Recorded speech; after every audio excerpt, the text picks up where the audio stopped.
Good evening and welcome everyone to your 2042 Perfect League World Series coverage.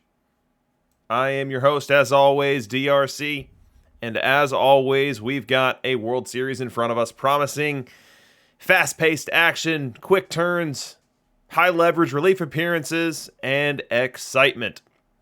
And you get to participate all along the way. So let's jump in and see what we're looking at this evening. We are looking at the Palatine Plutos going up against Hong Kong Hyundai.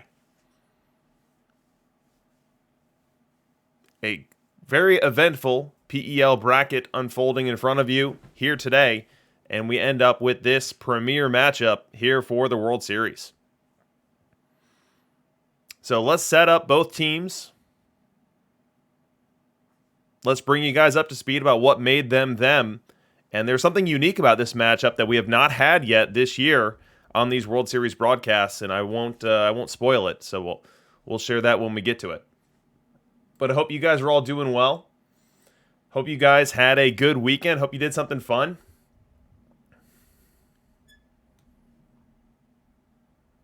I like how the chat's already popping.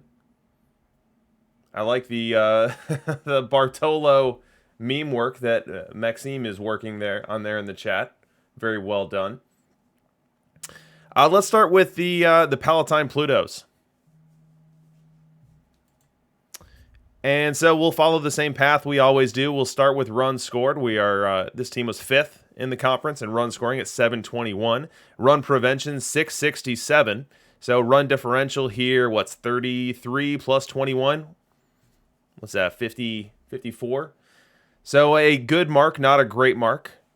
Defensively, a very sound outfit here.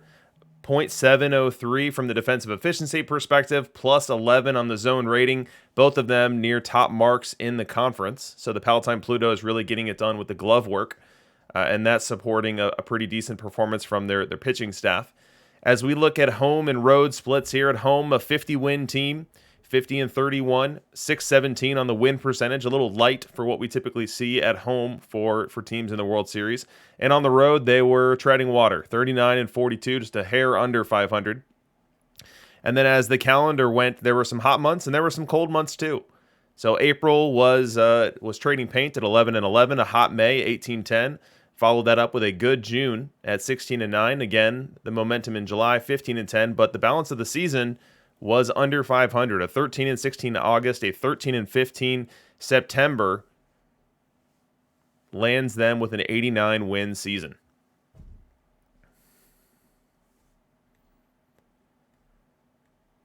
Now let's look at the ballpark. So we have, and I believe this is the first time we've had it, a righty cheese team in the World Series. Some people questioned how effective righty cheese would be. Some people wondered if you'd be able to make it to the top of the sugar pile with a righty cheese team in a league full of teams oftentimes leaning the other way.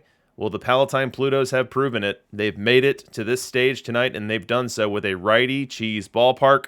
Your average factors for the righties and home run factors for the righties are at 1.1. Those same factors for lefties are at 0.9. He's got the gaps here at neutral, 1.0 for both doubles and triples. Now let's look at the build. So we know that we've got a righty cheese stadium, so how do the lineups look? And as you would expect, there's a lot of righties here, and a lot of righties that can do a decent job hitting right-hand pitching. Looking at you, Luke Appling. Looking at you, Paul Hines. Mike Schmidt. Jackie Robinson. Chicken Wolf's not going to hit much, but as far as providing contact right on right, he's not a bad option there. And then Del Crandall catching every day with Mike Piazza off the top rope in relief.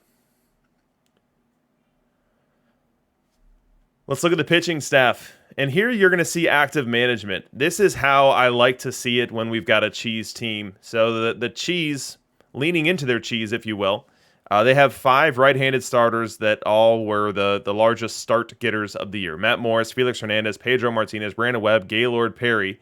So in neutral stadiums and at home, these were the 5 guys that were thrown out there with consistency. But look at the lefties that follow here. Tom Glavine, Eddie Plank, Vita Blue, Johan Santana, and now Noodles Hahn, which looks like a fresh new card. All of them received a handful of starts. And so what I'm anticipating this was when the Palatine Plutos would go into a lefty cheese ballpark, Red Eclipse, the manager of this team, would make sure to shuffle in a lefty arm and to lean into that stadium's cheese. So active management, making sure that you're not getting killed on the road despite having a cheese ballpark at home. Now let's look at the path. So the Palatine Plutos in round 1 took down the Aliquippa Quips in 4 games. In round 2, took out our defending champion, Everett Aqua Sox, in 7. And then in round 3, taking out Whale King and his Las Vegas Outlaws in a 6-game thriller.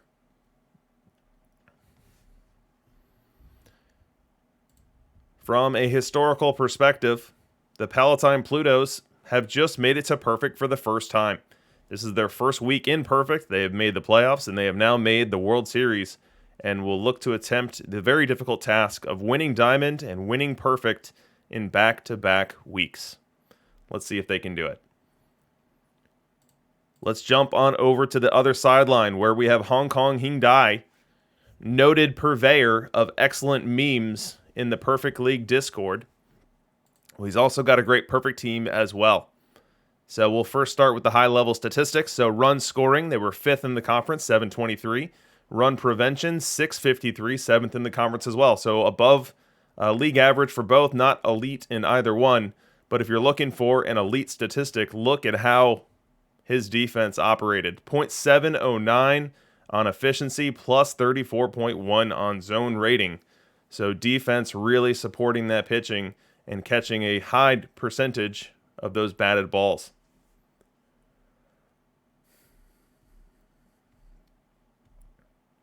Let's look at home and road split. So 54 win team at home, good for a .666 win percentage.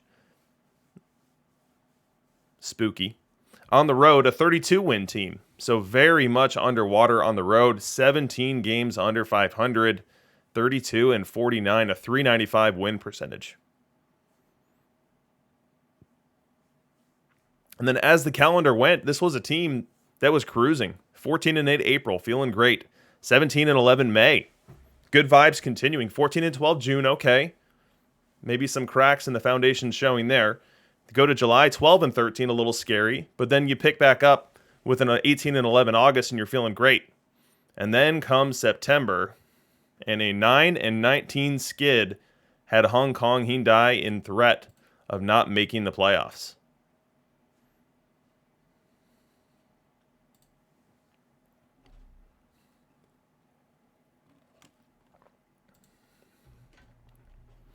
But in the end, they're able to hold off the Albany Senators and win the AC Central Division. Now let's look at the ballpark. So, this is what the tease was for earlier. This is the first time that we've had a righty cheese team playing a lefty cheese team in the Perfect League World Series.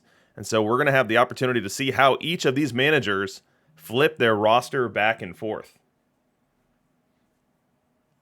So I have a pretty good guess as to how the handedness of the starting pitching will go, but how will the lineups be constructed? How will the rosters deviate from what they've been running? It's difficult to serve both masters, a lefty cheese stadium and a righty cheese stadium, and both managers will be up to the task tonight.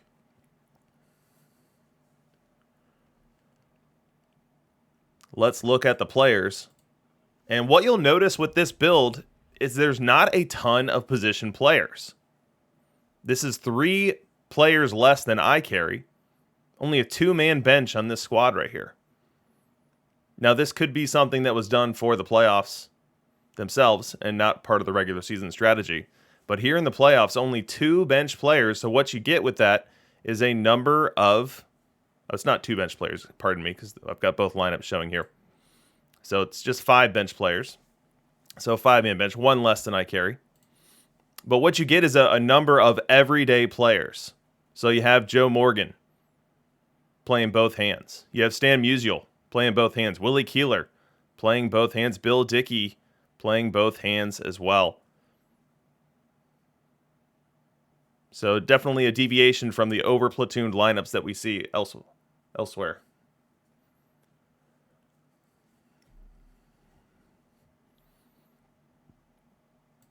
Let's look at the pitching staff. So here at the pitching staff, we have an all-righty rotation and a near all-lefty bullpen.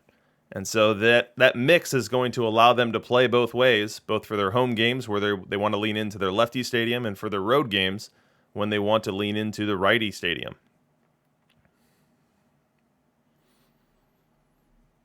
Now let's look at the path. Take a look at who Hong Kong Hyundai beat in the first round. And did so without any drama. 3 up, 3 down, and the Naperville Nomads are done. It was an early Sunday for the Nomads active management.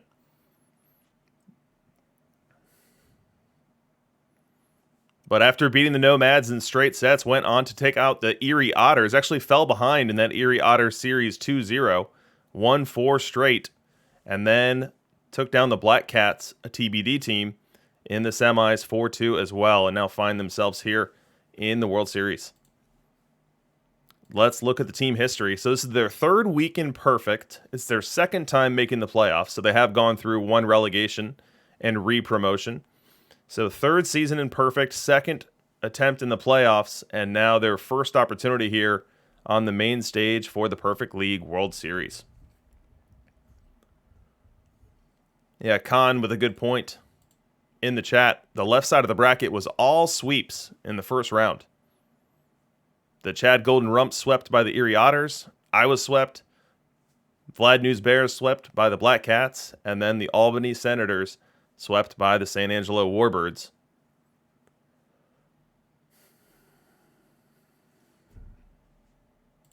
Good question as to who has home field advantage, and that would be Palatine. So the righty cheese team will play more games at home if this thing goes the distance.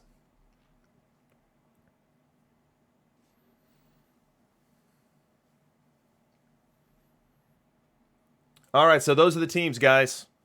And now it's time for you guys to say who's going to win. Last week, I think we had 70% of people get it wrong. Let's see if you guys get it right this time. I'm putting the straw poll link within the chat.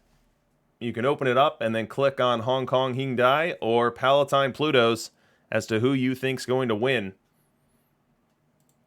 It's a tough one.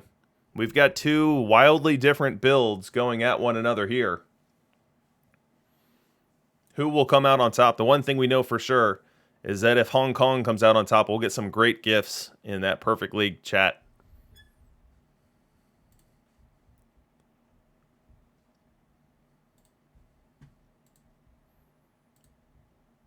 Vicarious asking who won last week.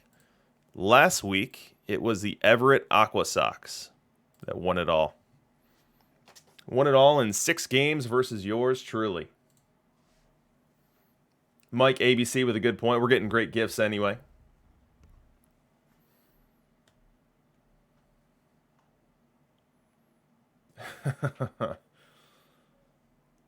I've started putting some additional details in my Puma Victims ticker that's scrolling your screen. If someone is a top 10 team in Perfect League history and wins, I call that out. If someone's a former Perfect League champion, I call that out as well. As we look at the bottom right of your screen right here, you can see the all-time leaders in Perfect League regular season wins. And this week was a tough week for top teams. We lost our 4th, 5th, 8th, and 11th best teams of all time this week. Cartier Cutthroats, the Iowa Cornfield Rejects, Maine Whiskey Tango, and the Twitter Trolls.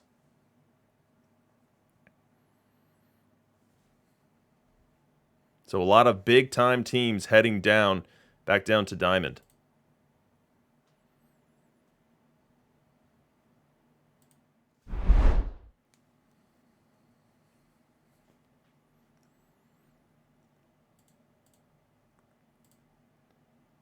All right, let's check on how our poll is doing. Wow, We have 100% of people projecting the Palatine Plutos to win this World Series. We have never seen anything like that before.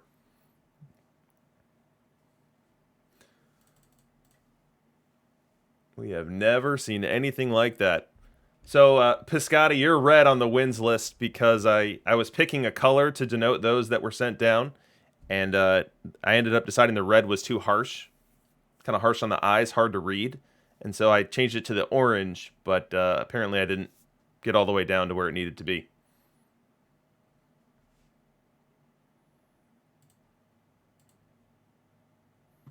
Yeah, what is going on with this poll? Real Tedio says he picked Hyundai. Something's going on here. This straw poll is rigged, and we don't know why. But that is not for us to figure out. What is for us to figure out is what happened in game number 1, which we have the opportunity to do now that the sim is in. Let's get to it. So here we are again. We're in Palatine, which is and I don't know if this is the reference, but Palatine is a suburb in the Chicagoland area. It's actually where I played baseball when I was growing up. I've still got my Palatine jacket that has been passed down now to my children. Palatine baseball. So maybe it's a reference to that. Maybe it's a reference to a different Palatine. But either way, we're in Palatine, a righty cheese stadium, and we've got Tommy Glavine on the hill. Tommy Glavine on the hill for the Palatine Plutos here in this righty cheese stadium. Let's get this game underway.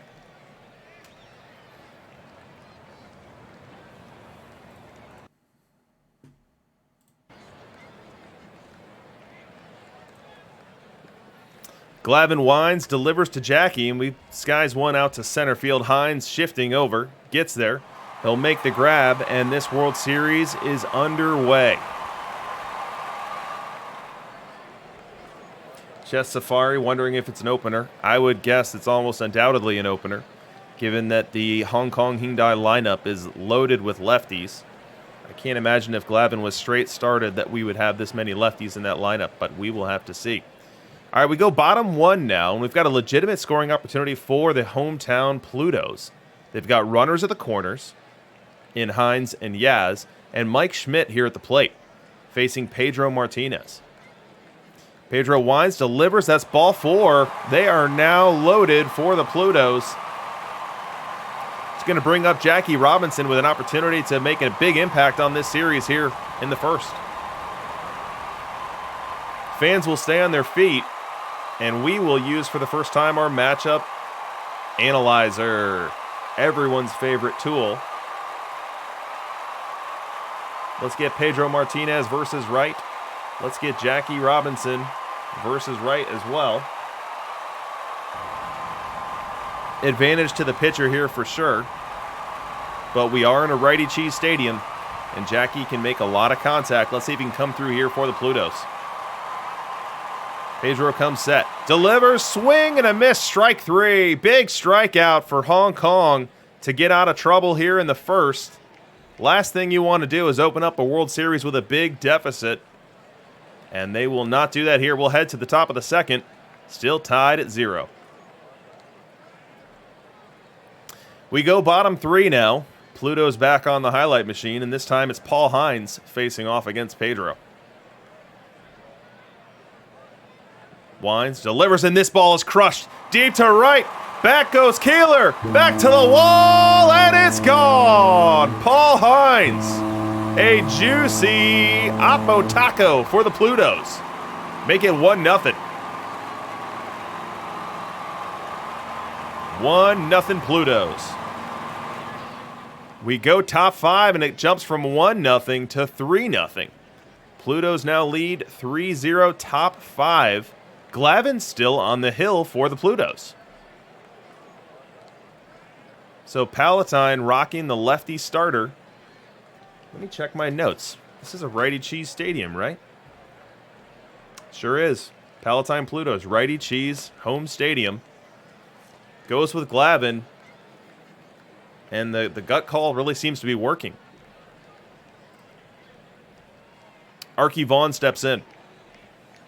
Wind and the pitch, and that ball is crushed. Deep to left.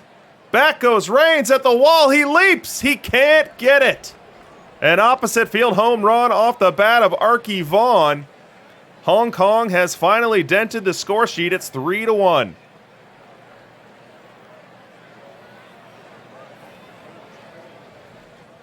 We go bottom 5, and the Plutos are looking at getting that run back and then some. They've loaded the bases with Rose, Hines, Yastrzemski all aboard.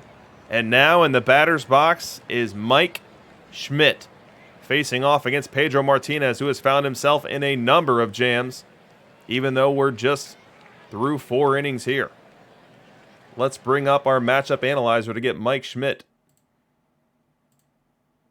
Mike Schmidt versus Wright, advantage to the pitcher, but if Schmidt can make contact here, and it sure looks like he will, given that we're seeing a 3-1 pitch, a lot of good things can happen for the Plutos. And Lowry has an excellent point in the chat. This is not just any old Mike Schmidt. Why, this right here?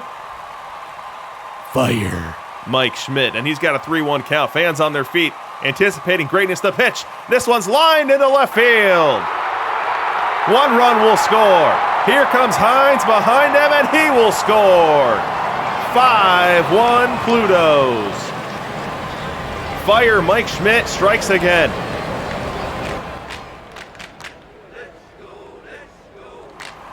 Next batter, Jackie Robinson. Into this game for Hong Kong comes Tommy Glavine.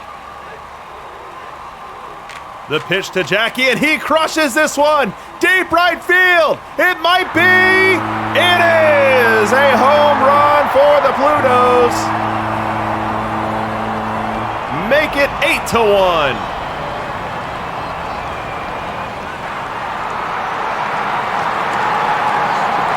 It's party time in Palatine. Now 9-1. We fast forward all the way to the top of the 9th. Into this game comes Gaylord Perry, and he is 1 strike away.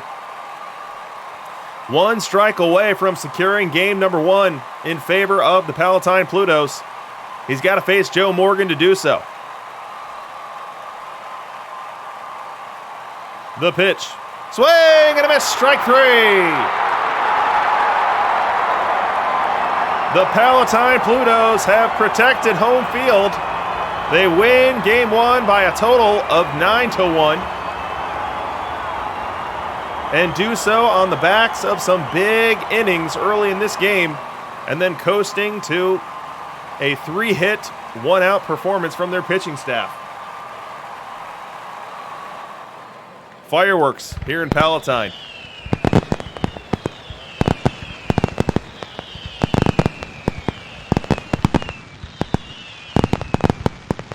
Let's take a look at the box score. See what happened. Enough of the fireworks. Okay, so you know what? Kudos to Red Eclipse. Kudos to Palatine. They played a hunch here. They knew it was a righty cheese stadium, and they threw out a lefty and did so and got a lineup full of lefties. So basically double dipping on the stadium cheese and on the handedness advantage. And it paid off big time. 7 1/3 innings for Tommy Glavine, 3 hits, 1 earned run. That earned run coming by way of the Arky Vaughn opposite field home run. But absolutely paved the way for their offense that took care of Pedro Martinez. So Pedro not able to get an out in the 5th, goes 4+ innings, gives up 7. 9 hits, 4 walks, 3 strikeouts, did give up the long one.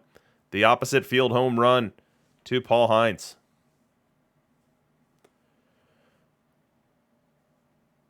Let's go ahead and give him the win in our on-screen display.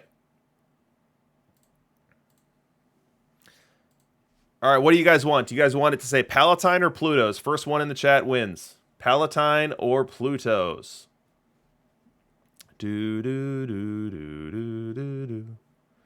Let's see who's going to win the race. It looks like it's going to be Plutos, and the person who won the race is Airy Theta.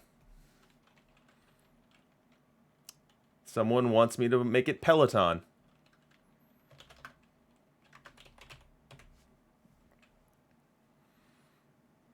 All right, so the Plutos take game 1, and now we'll shift their focus to game 2. Looking to go up 2-0 in the series before heading on over to Hong Kong in their Lefty Cheese ballpark. As we prepare the matchup here, we've got Palatine showing Johan Santana, and we've got Hong Kong showing Matt Morris on their end. So we'll see if Palatine goes with another lefty. It certainly worked well in game 1.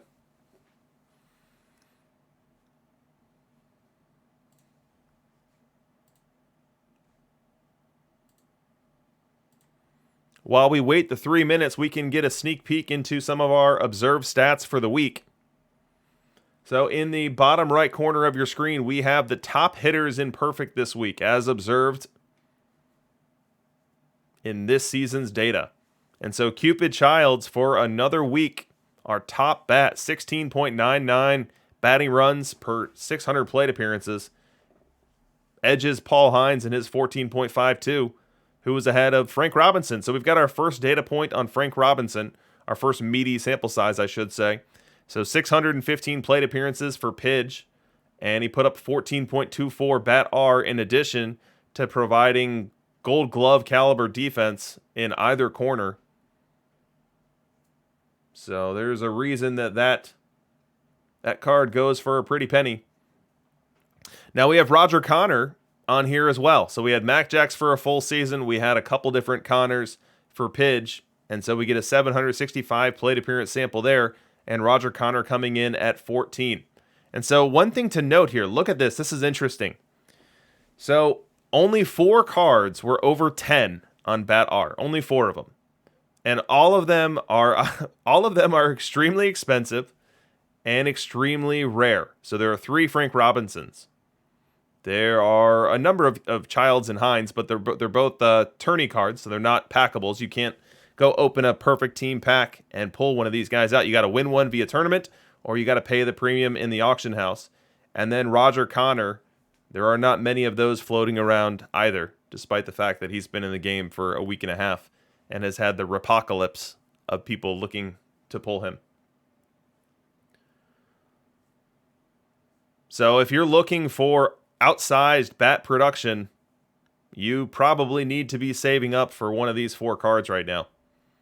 Pete Rose still getting it done on a huge sample. He's at 8.91, so no slouch here.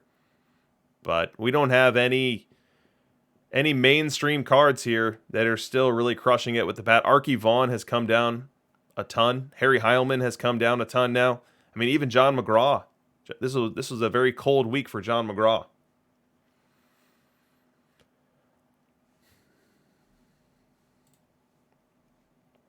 "30 seconds to the sim here. Let's bounce around to versus right and versus left and see what the toggle does for us. As we look at versus right, we have Roger Connor jump off the page. So 516 plate appearances versus right and 28.72 bat R. A ridiculous mark.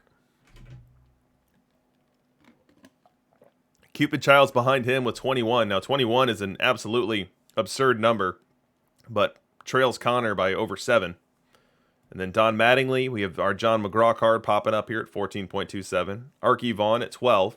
So I mentioned that Archie's numbers are coming down. His numbers versus right still very strong. Wade Boggs comes in behind Archie. Yastrzemski. Appling Hines.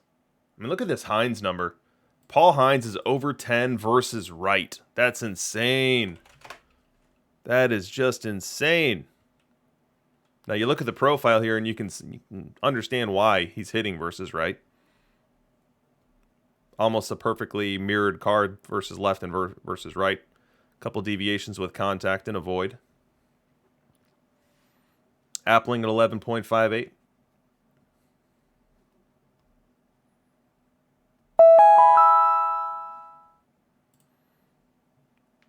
All right, so we've run out of time to look at the numbers. It's time to look at the games. Let's go check out Game 2, and we'll come back to this in just a moment.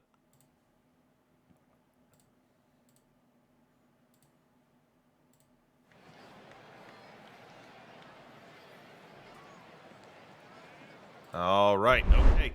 So we've had our first little switcheroo here. The Palatine Plutos were showing Johan Santana. We do not have Santana on the mound. We have Felix Hernandez. Now he could always be opening for Johan. We'll just have to wait and see. But Felix Hernandez will get this game started off. He's facing a lineup of almost all lefties. There are no right-handed batters in this lineup. There are 2 switch hitters who will both bat left-handed as long as Hernandez is in this game. So very different deployment strategies we're seeing already in the midst of this World Series.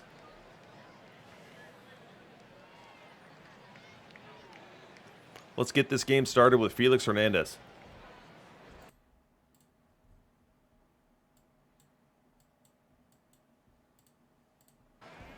Grounded to first, should be easy. Picks it, runs to the bag, and that's 1 up and 1 down, and game 2 is underway. We go bottom 1, and the Plutos are getting a highlight here. They've got Luke Appling aboard as the leadoff man, and up comes Pete Rose. Rose down on the count, 0-2. Morris comes set, delivers, and this one is laced to center field. Playable for Charleston. No, he drops it! Completely misplays it. It goes over his head into the wall. A routine seeming fly ball, and Charleston just misjudged it. He was ever so slowly pacing backwards to where he projected the ball to land, and the ball just kept carrying and carrying and carrying, and he quickly found himself watching that land behind him and racing back to retrieve it. Now, he did so quick enough to keep Luke Appling at third, keep him from scoring. Now, Appling had to make sure that ball would drop so he couldn't be off to the races at the crack of the bat. But a very fortuitous start here for the Plutos. Next batter is that Paul Hines card that we just looked at the data and saw that he is really mashing right-handed pitching. Let's see if he has something in store here for Matt Morris. The pitch, this one is lined to left field, a base hit. Scoring is Appling. Here comes Rose, the throw, not in time. A 2 RBI single through the 5.5 hole on the left side of the infield as the Palatine Plutos up 2-0 before they've even recorded an out. Make it 3-0 as we approach the top of the second. Felix Hernandez still in this game, lessening the likelihood that this is an open. Can't dismiss it entirely yet, as this is just the 6th hitter in this game. Full count to fire Arky Vaughn. The pitch, and Vaughn gets into this one. Deep to left. Shades of game 1, and this one is gone. Arky Vaughn, second Oppo Taco of the series, and second time putting Hong Kong on the board. Make it 3-1.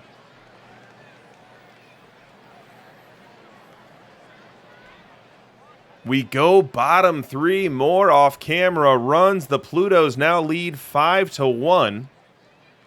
They've got the bases loaded for Del Crandall. Now, Del Crandall, not the greatest hitter in the world. We'll set it up for you with our matchup analyzer. Del Crandall versus left, and give me Eddie Plank versus right. So advantage, maybe we do give this one to the batter. It's a righty cheese stadium. It's got a little thunder in that bat, as you can see from that .432 slugging percentage. And Eddie Plank really struggles with finding the strike zone versus our right-handed batters. Doesn't really strike out a ton either. Only 5.9 K9. So a big moment in this game, and the Plutos fans know it. They are on their feet. They are ready to explode if the Plutos can find a way to extend this lead even further. 2-2 count. The pitch. Crandall lines this one to left. Base hit! Scoring is Schmidt. Robinson around third. He will score. 7-1 Plutos.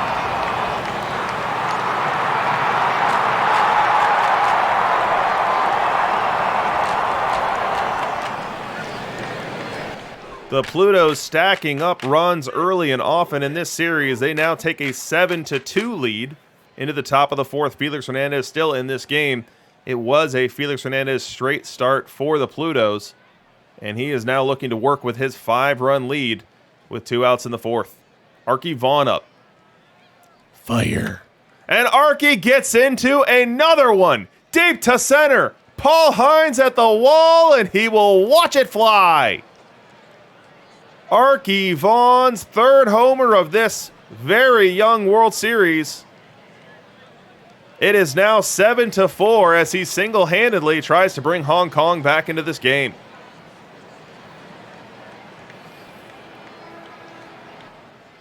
We go top 9. The Plutos now 1 out away from capping this off and starting this series up 2-0. They've got their own copy of Eddie Plank into this game, and they're facing Stan Musial of Hong Kong. 2-1 count.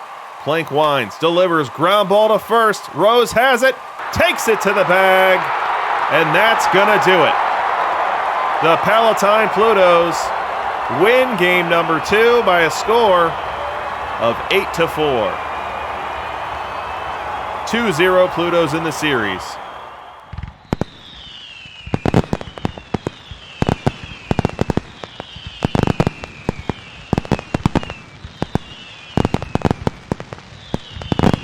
Let's go to the box score and see what happened here, aside from the Palatine Plutos offense just exploding for the second time in 2 games. So from a pitching perspective, I love to start there. Palatine's Felix wasn't great by any stretch. 4 innings pitched, 4 earned runs, did give up 2 long balls, both of them to Arky Vaughn. But then was able to hand the game over to Pedro Martinez, who was lights out for 2, really being that all-important bridge in the middle of the game, stabilizing the pitching, stabilizing the run prevention, and then handing over to Eddie Plank, who was able to go 3 innings on just 27 pitches. So Eddie Plank, not known for his efficiency, not known for stringing together 10 consecutive batters, or 9 consecutive batters without walking one of them, does so in this game. On the other side, Hong Kong's Matt Morris really had a rough ride. Couldn't notch any strikeouts, and couldn't really get anyone out. Goes 2 2/3, gave up 9 base runners, 7 of them, unfortunately for him, score. And they had to go to the bullpen very early in this one, handing it over to Eddie Plank, who had to come in for 2 1/3 innings, then Jerry Royce, and then Clayton Kershaw. So 3 lefties in relief of Matt Morris, and the damage had already been done. As we look at the lineup, we see the Hong Kong Arky Vaughn just going completely crazy. 1 for 2 with a homer and a walk in game 1. 2 for 4 with 2 homers, 3 ribbies in game 2, but just not enough.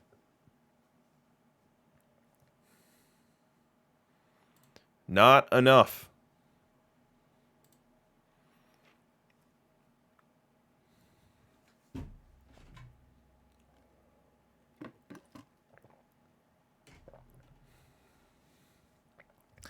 So the Palatine Plutos take a commanding 2-0 series lead, but this is one thing that we thought could happen.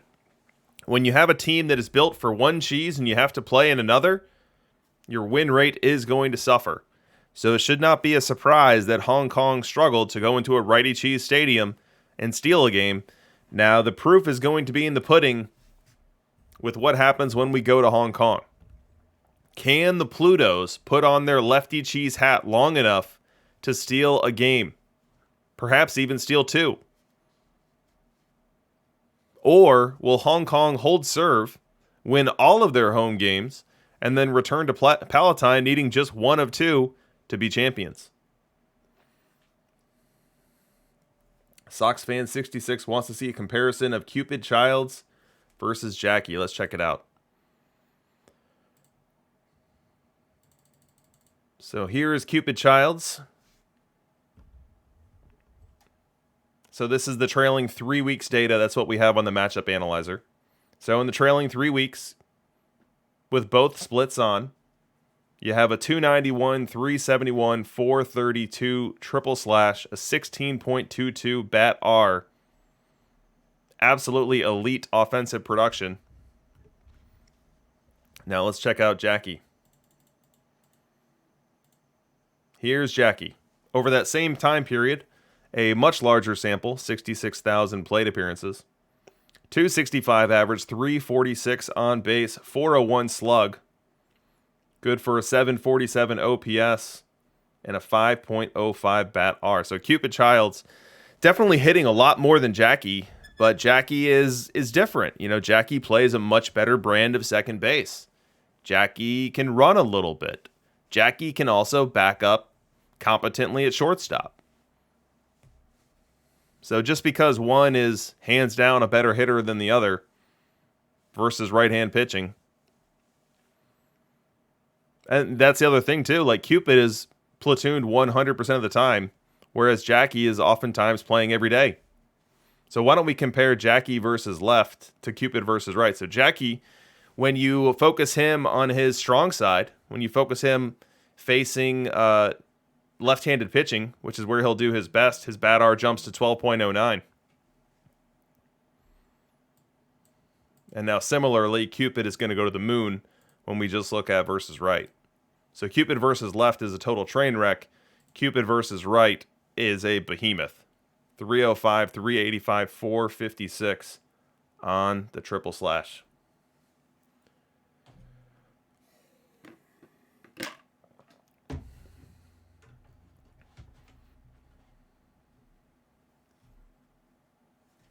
Yeah, Mike ABC trying to pinpoint what happened to him this week. You know, there's always going to be noise in anything. You know, you could get a bad season from a player with the bat. You could get a bad season with a player with the glove.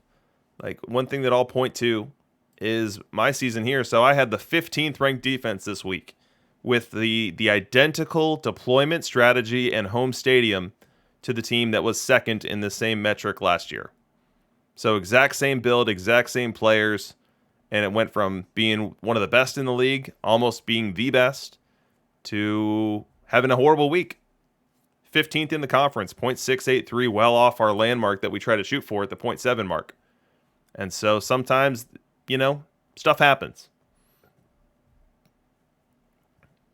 Stuff happens. You just have bad seasons. Like my Willie Keeler, I'll never have a Willie Keeler this bad again.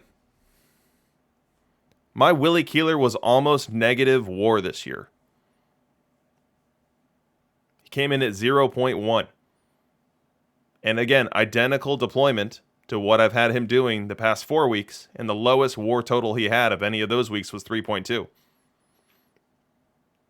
So, you know, when a core player to your build is terrible, there's not a lot you can do about it. I don't have someone that I can pull in for Willie Keeler and hope to get hot. I just kept waiting for Willie to start hitting, and it never happened. It just never happened.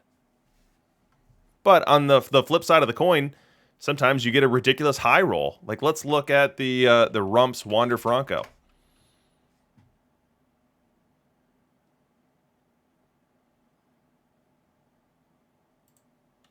Now look at this Wander Franco. This might be NSFW. Look at this Wander Franco. Batted .327, 380 OBP, 569 slug, 950 OPS, leading the league in many of those categories, logging 6.8 wins above replacement. Are you kidding me?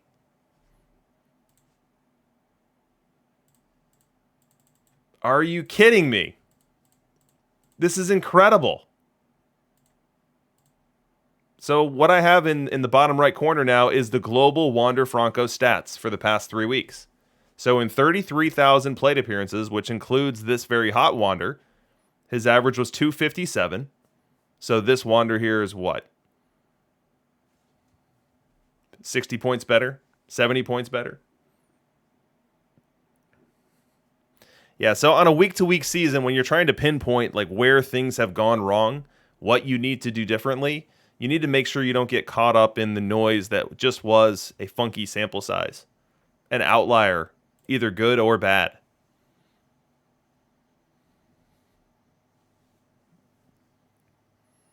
Yeah, that Franco, totally nuts. Let's see if we can get some league leaders.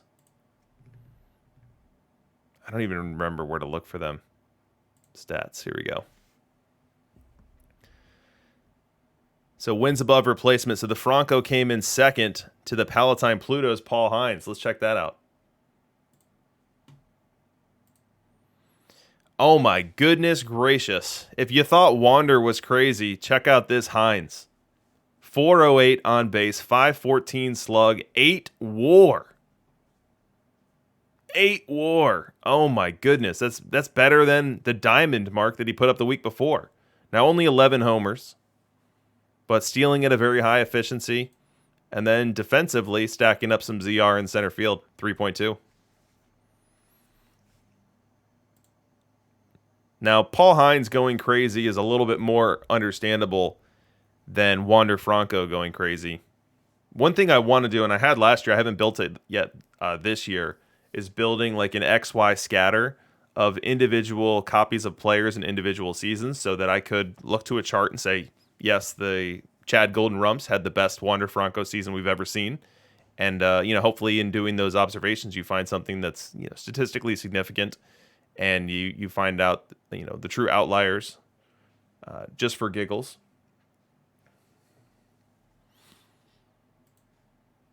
All right, so we've got 12 minutes until the next sim. I want to confirm my timing on that. I think that's where we're at. Yep, that's true. So why don't we spend a little time looking at some more numbers? Let's look at some more numbers. Let's get back into hitting, and let's go position by position. Let's go position by position and see what we see. We'll start with catcher. And we do this every week, if you're just joining us for the first time, where we look at what we're observing in Perfect Team, both from a market share perspective as well as a performance perspective. And in looking at the catcher numbers here, we see that the best hitting catcher in Perfect League is Mike Piazza, coming in at a negative .299 BAT R. So it's negative. What does that mean? How can it be negative? Stats don't go negative. Well, BAT R is a relational stat. So this is in relation to the average Perfect League hitter. How many runs is player X producing with their bat per 600 plate appearances? So Mike Piazza, according to this stat, is only 3 runs below Perfect League average, which for a catcher, which is not known as a top offensive producing position, that's not bad. It's not bad at all. And in fact, you see Del Crandall at negative 15.5. Many people live with that. I live with that. I like Del Crandall because I think he really helps my pitching staff. But as far as other hitters, we had Bill Dickey at negative 3. McCarver had a good week here at negative 6.48.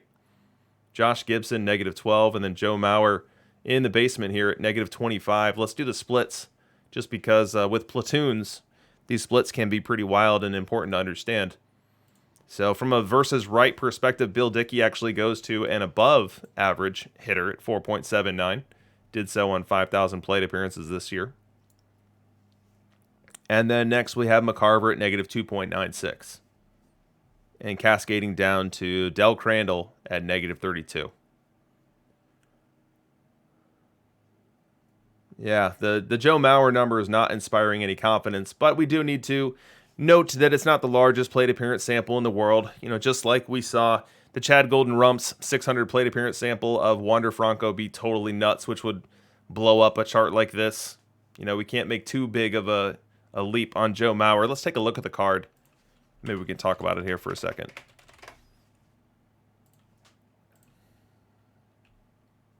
So the avoid K is kind of low, and the I isn't really great. So I can't say that I'm too surprised that Mauer is not producing a ton with the bat.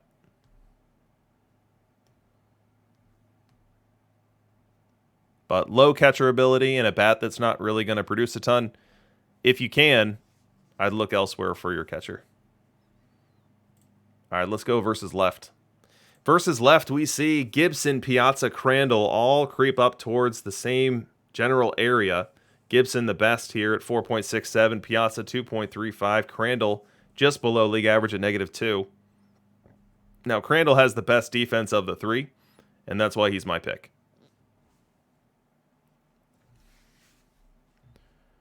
All right, let's leave catcher and let's go to first base. No surprise here that Roger Connor coming in with top marks at 14.2. Behind him, Harry Heilman, Rose, Mattingly, Deacon White, Frank Thomas, Jason Giambi. Yeah, Stinkins, I don't have Mauer versus left. I'm not sure where the threshold is, but definitely below it. Let's toggle to versus right for first baseman. You see Connor just blowing everyone away here. A strong week for Mattingly, small sample size, so can't make too big a deal about that. The Musial card is kind of interesting here. 3,000 plate appearances, isolating just the versus right-hand pitching opportunities, and we have him below water. This, to me, might be the biggest surprise so far of the game cycle. This profile's not hitting. That doesn't make sense. This profile would have killed last year. 109 contact, 97 avoid, 75 eye.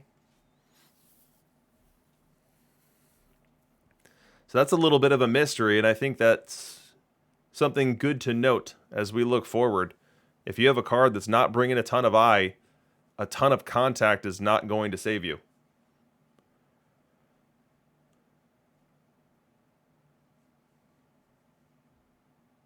Stan Musial, 3,000 plate appearances, yeah. Let's go versus left. Frank Thomas, back in the good graces here, 22.01 this week. Thomas has had some up and down weeks. Let's go to the player decay chart and show it.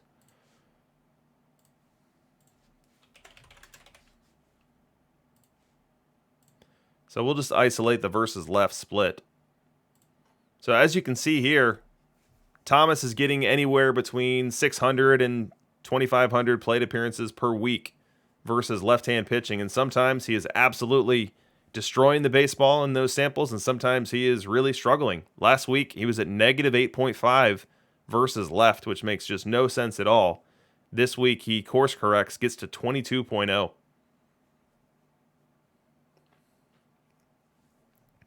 Mike ABC wants the Chicken Wolf chart. Let's give Mike ABC the Chicken Wolf chart. We'll go with total numbers here. So here's your Chicken Wolf total numbers. And last week I called out on stream that Wolf had a really good week. Had his best week since week 1 of Perfect League. Only -3 bat R. And the deal with Chicken Wolf is you accept the bad bat because he gives you so much with the glove, and he gives you so much on the bases. But last week he actually hit too. Batted .279.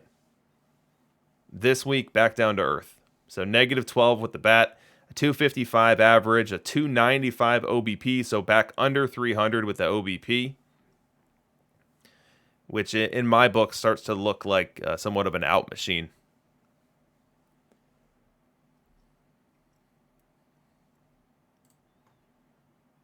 Let's get back to our global numbers. So that was first base. We'll move on to second base now. So second base, Cupid Childs dominating versus right. No surprise there. Joe Morgan hitting well.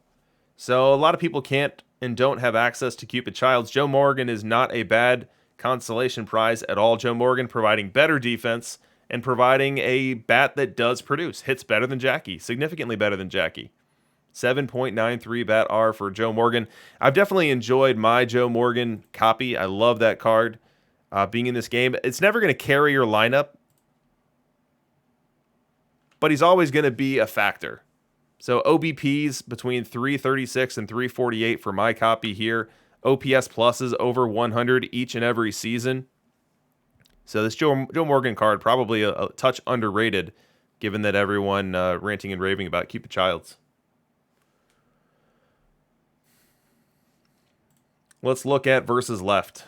And here we see Jackie jump up to 9, and then Joe Morgan fall down to -8.72. You do not want Joe Morgan facing left-handed pitching if you can avoid it. As you can see from my deployment here, I did not have Joe start a single game versus left-hand pitching this year, and tried to limit those plate appearances as best as possible. 4 minutes to the sim. We can continue our journey around the diamond. Let's go to third base. Third base, isolating our versus right. We have John Mcgraw at the top of the list here, 14.27. John Mcgraw still getting it done, and frankly, the way that Mcgraw's profile's built, it's going to get it done for a long time. As we look at this versus right, it kind of, you know what this is? It kind of looks like the Musial card, but instead of having a ton of gap, it's got a ton of eye. And frankly, eye is a lot more valuable to have than gap. And so that's a trade that Mcgraw is happy to make. And that eye is going to float the OBP significantly and provide a ton of value. And then when Mcgraw gets on base, he can steal.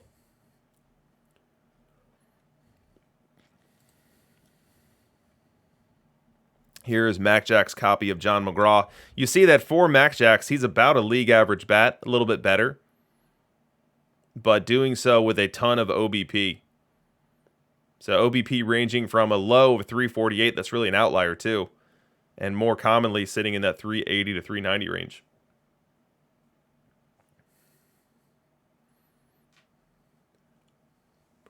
Jake P 316 calling me out for not denoting the Twitter trolls as a former champion. That's on me. Let me fix it. Let me fix it if I can find it. There we go. This could take a minute.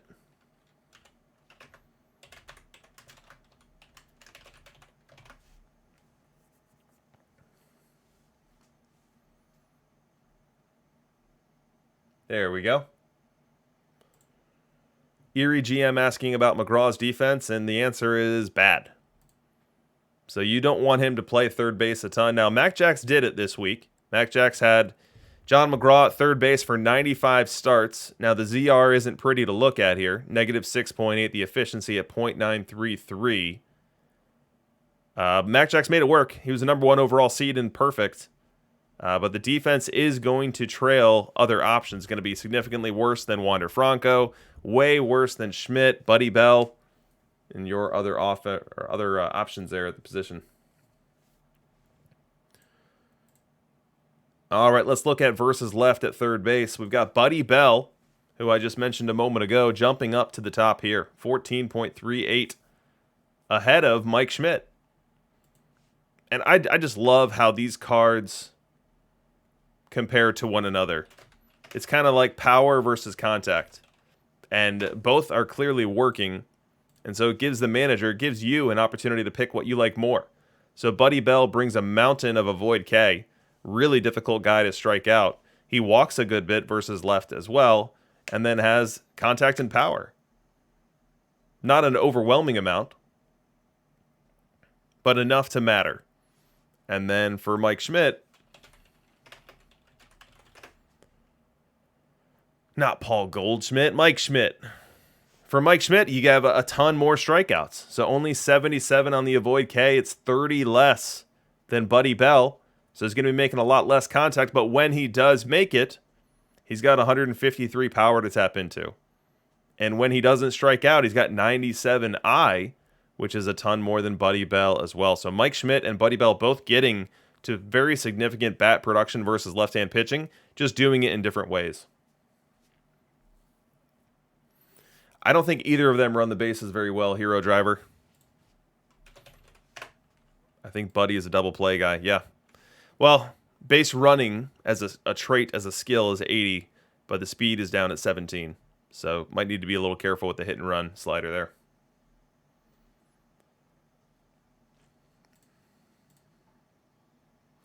All right, we'll stop there at our jaunt around the diamond as we've got the sim coming in. We'll hit up the outfield when we catch another break. You know, because these sims have been so fast that it almost feels like an episode of Practice Makes Perfectly, given how much time we've had to look at the data tonight. We'll see if we get a closer and longer drawn-out game here in games 3, 4, or 5.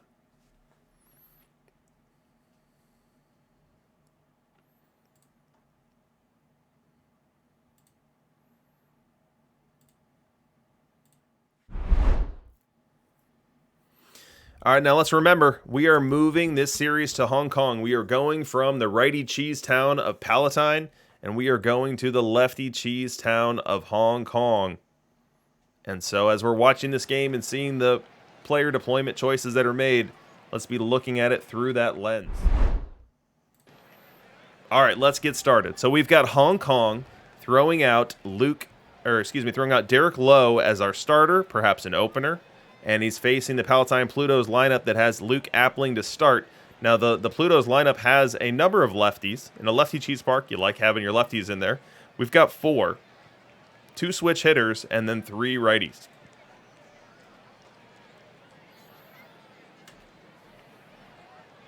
We'll get this game started with Derek Lowe versus Luke Appling, 2-2 count. Now, this Hong Kong crowd had to suffer through games 1 and game 2, which were both difficult defeats, difficult one-sided defeats. They are looking for any reason to cheer tonight. They get a routine ground out here to second base to start this game off. Let's go top 2. Plutos have a scoring chance here. We've got Raines aboard, along with Joe Morgan, 1 away, and Del Crandall at the plate. Full count, the pitch. Little blooper, long run, makes the grab. Joe Morgan got a great jump on this one. It was an inside-out swing, a number off the end of the bat, but it had a lot of English on it, and Morgan able to track it well, put the squeeze on it, and get out number 2.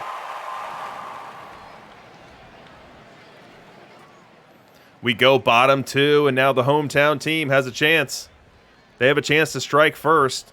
Runners at the corners, 1 out. Bill Dickey at the plate. Noodles Hahn on the hill for the Plutos. The wind and the pitch, and there's a ground ball up the middle. Shortstop grabs it, touches the base for 1, throws on over to first for 2, an inning-ending twin killing for the Hong Kong Hyundai. Stranded at third on the play will be Joe Morgan. We will move to the third, still tied up at 0. Derek Lowe now in the 4th inning. It was a straight start for Hong Kong. And he'll face Del Crandall here in another pressure situation. The pitch. Crandall crushes this one deep to center field. Curt Flood going back to the track at the wall. He makes the grab. Curt Flood had to use every bit of the 400 feet to straightaway center that they have afforded to them here in Hong Kong, but he makes the grab and strands a couple more Palatine Pluto runners as we head to the bottom of the 4th. Pluto 0, Hong Kong 0. We go bottom 5 now. Bill Dickey aboard for Willie Keeler. Lefty Cheese Ballpark. They very much agree with Willie Keeler. Let's see if he can get into one here with a 3-1 count. The pitch. Keeler crushes this one down the right field line. It's going to the wall. Bill Dickey, a slow runner, off to the races. He gets to third. He's not stopping there. He's on his way home. The throw, not in time.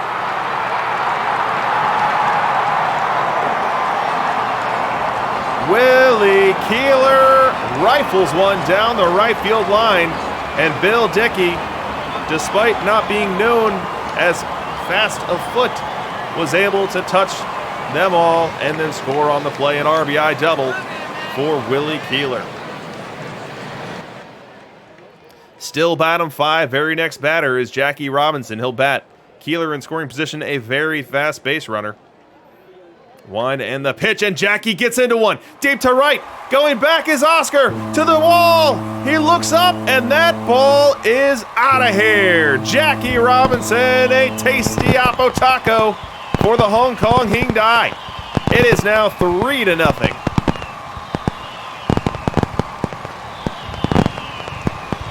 Fireworks in Hong Kong.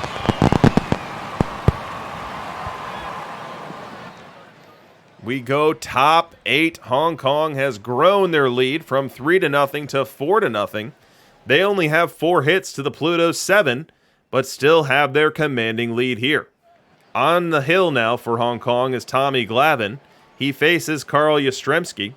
Same side matchup, but Yastrzemski batting in a lefty park.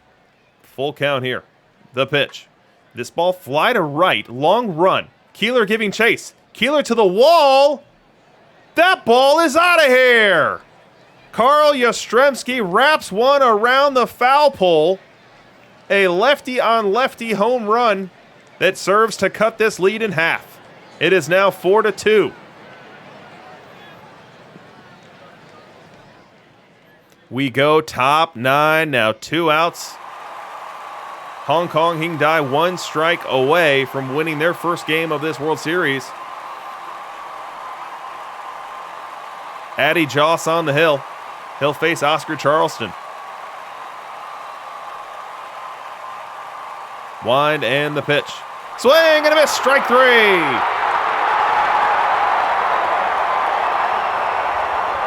Hong Kong wins Game 3 by a final score of 4-2.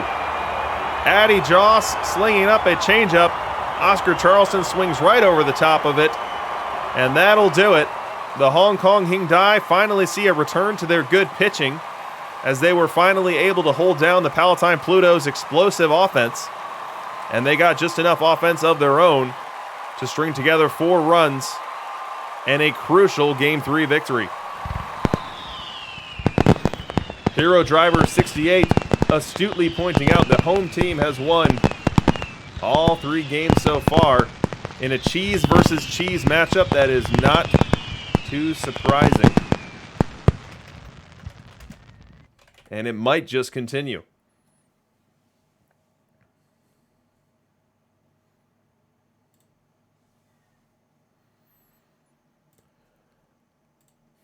Let's take a look at the box score. So this is extremely interesting. We go to the Lefty Cheese Park, and Hong Kong throws out Derek Lowe, a right-handed pitcher, in a straight start. 6 1/3 innings. Did give up 9 base runners, but none of them touched home plate. Kept the ball in the ballpark as well. Turned it over to Tommy Glavine. He was the one who finally gave up a home run, yielding that to Carl Yastrzemski. But they were able to preserve the save with Addy Joss coming in for a 3-up, 3-down, 3 strikeout, perfect and immaculate 9th inning. On the other side, we had Noodles Hahn for Palatine. Lefty pitcher pitching in a lefty park. Not a bad start by any stretch. 6 innings, 4 hits, only 3 walks, so 7 base runners, but unfortunately, 4 of them found their way home. And after Noodles Hahn gave up 4, turned it over to Morris and Kershaw, both of them able to put up zeros, but the damage had already been done. Now, one thing I wanted to keep an eye on is the Hong Kong Arky Vaughan. We know what he did in games 1 and 2, and now he's in a Lefty Cheese Park. You'd think that he might even be able to do more damage. That was not the case here tonight. 3 at-bats, 0 for 3. The damage for Hong Kong coming from Jackie Robinson and his opposite field home run versus Noodles Hahn, as well as Joe Morgan picking up a 1 for 2 effort with a walk. Willie Keeler had that bases clearing double, notably finding a way to clear Bill Dickey from first base.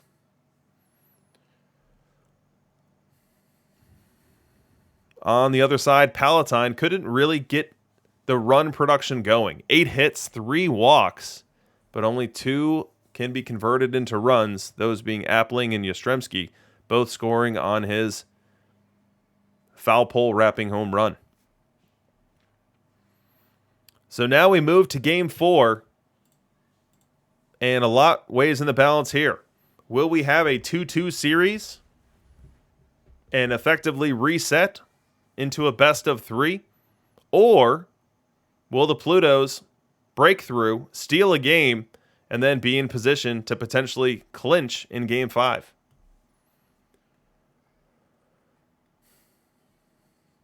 We shall find out in 4.5 minutes. While we wait, though, we can finish our journey around the diamond. We'll go from third base out to left field. And in so doing, we see that Pete Rose was the king of left field this week. A 16 bat R, which is funny because I know we just looked at his first base bat R, had a sample right around here, and it was like 6. So again, the sample size that you need to have stable numbers is wildly larger than we get on a week-to-week basis here in Perfect. Yastrzemski comes in behind Rose at 11.37, and then Musial at 4.61. So Musial versus Wright for his left field numbers was above water. We saw that the versus right first base numbers were not. And then my personal nemesis comes in fourth here, Tim Raines, negative 1.82. And then we've got someone still running, Ned Hanlon, 489 plate appearances there for Ned. Let's look at the versus left numbers. Hank Greenberg. So Greenberg's numbers have been interesting for a while now, and they're getting to a point of consistency where I think we're going to start to see more of him used. Let's go look at the decay chart for Greenberg. We could be breaking some news here. We could be opening your guys' eyes that perhaps Hank Greenberg is your new versus left masher. Okay, so ignore the conditional formatting here. When you have a small 3-row set here, it can get a little wonky and it can make bad numbers look good and good numbers look bad. But as far as this profile goes, the Bat R is really consistent 3 weeks in a row. Averages out to around 15, and it is the profile of a, not even a bad OBP slugger, I'd say a decent OBP slugger. So the slugging ranging from 475 to 508, the OPS above 800 in aggregate. So this Hank Greenberg card probably underdeployed at this point in time. And comes in as our number one versus left fielder this week. Let's go to the other corner. Let's go to right field in Chess Safari. We won't forget about shortstop, don't worry. We go to right field, and we'll start with the versus left numbers, and we have Harry Heilman winning this week. 19.74 for Harry Heilman. Behind him, we have Dave Winfield, who's my guy. I think I've got a cracked copy of Dave Winfield, and I got it cracked in the right direction. Look how consistently good my Winfield is.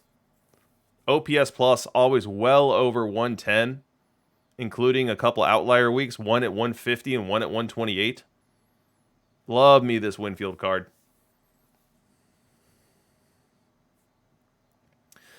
We've got Willie Keeler, not too far below water here for a left on left. Not his strong suit. And then Chicken Wolf and Enos Slaughter rounding that out. We go versus right. We have Rose at the top. Mel Ott. I think that's Kidney's guy, isn't it? Mel Ott Meta.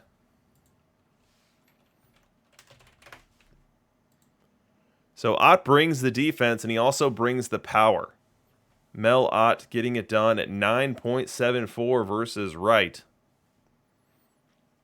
Trying to steal some market share from Willie Keeler, and frankly, Willie Keeler was not good this year. Willie Keeler was right at league average in 5,500 plate appearances versus right. We're looking at his strong split. So my Willie Keeler was not the only bad one this week. Now mine might have been the worst one with a 236, 271, 320 triple slash. But globally, Willie Keeler was below water versus right this week.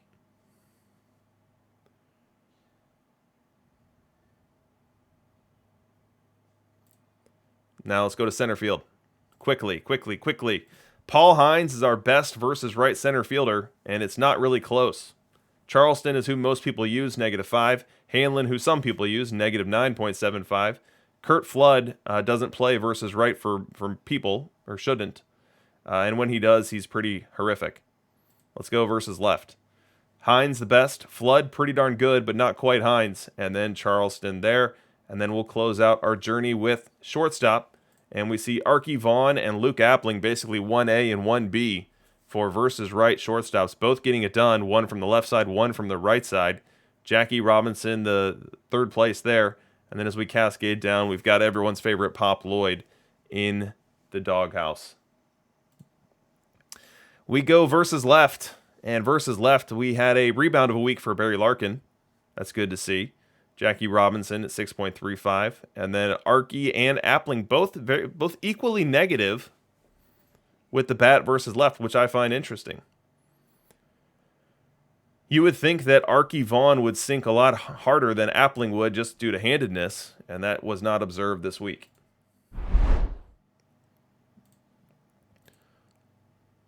All right, let us do game number 4.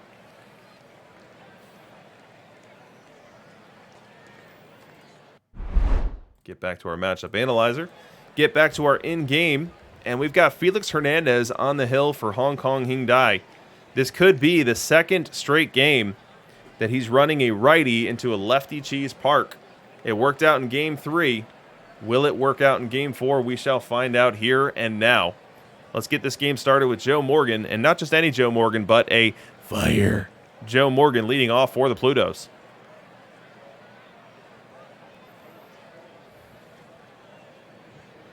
We've got a little bit of fire in the Hong Kong Hyundai lineup card as well. That's ball 4, so Hernandez starts this game off with a 5-pitch walk to Joe Morgan. He can be a menace on the base paths. We'll see if the Plutos are active with him here in the first. Morgan now at second, Hines now at first, 2 outs for Arky Vaughn. 3-1 count. The pitch to Vaughn, and he loses him as well. The bases are now loaded, and up comes World Series hero from last week, Timmy Raines. Let's get a matchup analyzer on Tim Raines. I mean, can we get an F in the chat for what Tim Raines did to me last week? Good Lord.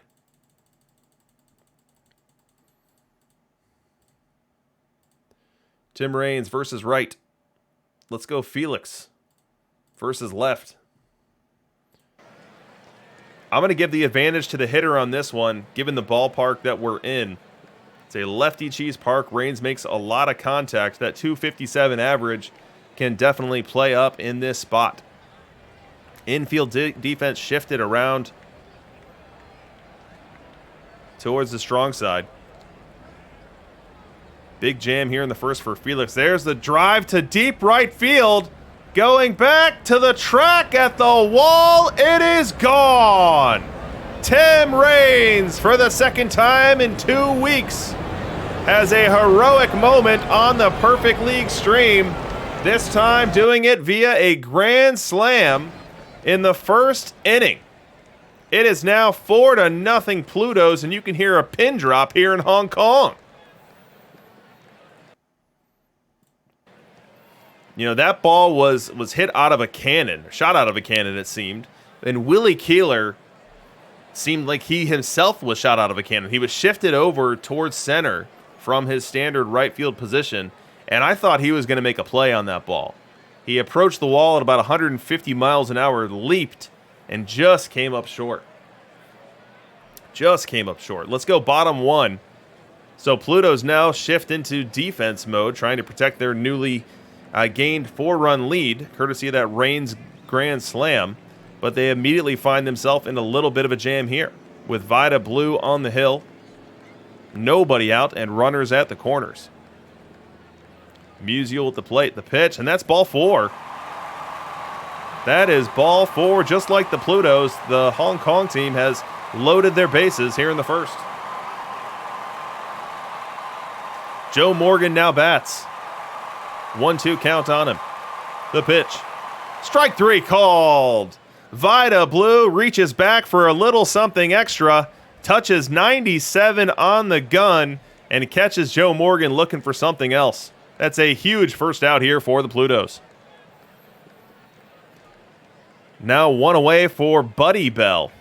Now Buddy Bell is a great matchup for him. As we were looking at the numbers before the game here, we saw that Buddy Bell was our number 1 hitting versus left third baseman. And you can see those numbers in the bottom right corner of your screen. An 803 OPS is awaiting Vida Blue in this spot here. And the Hong Kong fans are feeling like a big hit could be a-coming. Wind and the pitch. Little blooper to short. Ranging over and making the grab is Luke Appling. That is the second out of the inning. And the runners are still stapled to their original bases. Now the last hope for this rally, which started off so optimistically, bases loaded, nobody out, is Wander Franco. Wind and the pitch to Franco, and Franco gets into one. Deep to right center. That ball is back. That is back, and it's going to the wall. 1 run will score. 2 runs will score. Musial around third. He will score. It is a bases clearing triple for Wander Franco. Fireworks in Palatine.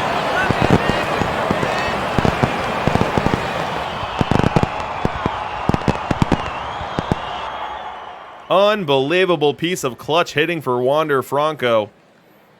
A rally that seemed doomed to fail comes through and plates 3 in the first, and they're not done yet. Next up, we've got Bill Dickey, but this is not any old Bill Dickey. No, check your lineup card. This right here is fire. Bill Dickey, and he steps in. The pitch, and that ball is crushed. Deep center field, going back is Hines. He can't get it. That's an RBI double for Bill Dickey. And we have got a brand new ball game. We are tied at 4. An 8-run first inning between the two teams, and we're still going. Still 4-4 as we jump to the 4th. Fours are wild here. We've got Appling in the batter's box. Arky Vaughn, Tim Raines already aboard. At first and second base, Appling facing the original starter for this game, Felix Hernandez. Wind and the pitch. The ground ball to third, could be 2. To second, 1. On over to first. In time. A double play. Buddy Bell to Joe Morgan. On over to Rose, and it's just what the doctor ordered. Felix Hernandez getting the ground ball, leveraging that extreme ground ball profile, getting the double play he so sorely needed. Arky Vaughn will move on over to third, but now there are 2 outs in the inning.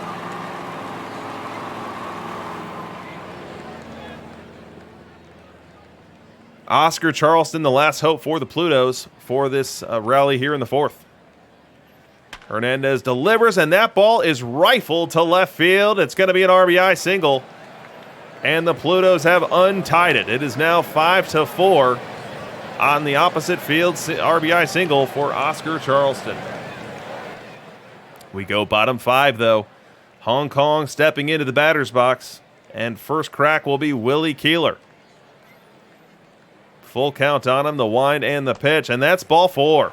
A leadoff walk for their best base runner.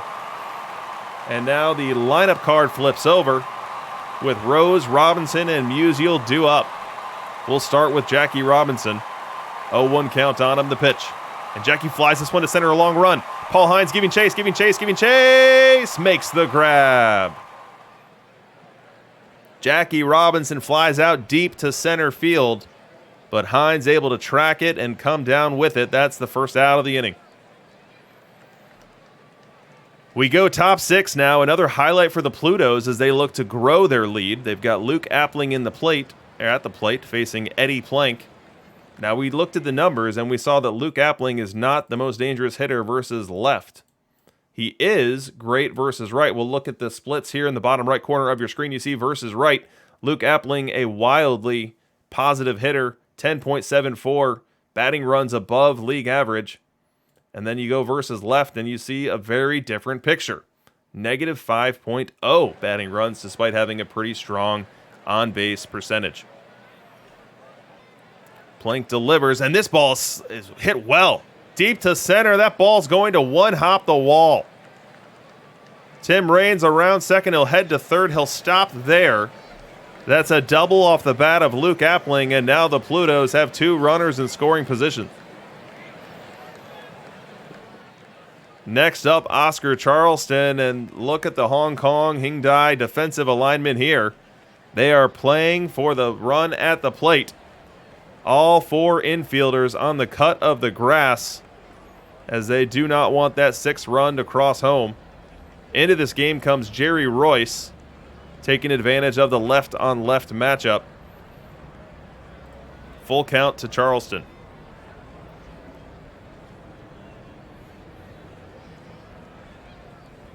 Wind and the pitch. Ground ball to first base and through. 1 run will score. Here comes Appling. He will score. All told, it's a 2 RBI double for Oscar Charleston, coming through in a big way here in the 6th. Make it 7-4 Palatine.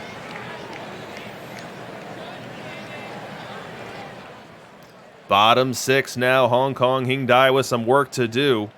They trail by 3, but they've got the leadoff runner on, and they're now in their third trip around the order versus the Palatine starter, Vida Blue.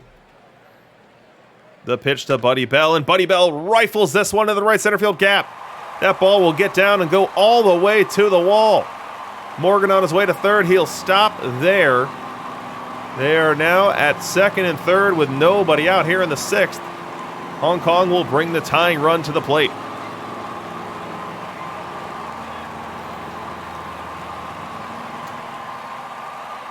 Two-one count on Wander Franco, the very next hitter.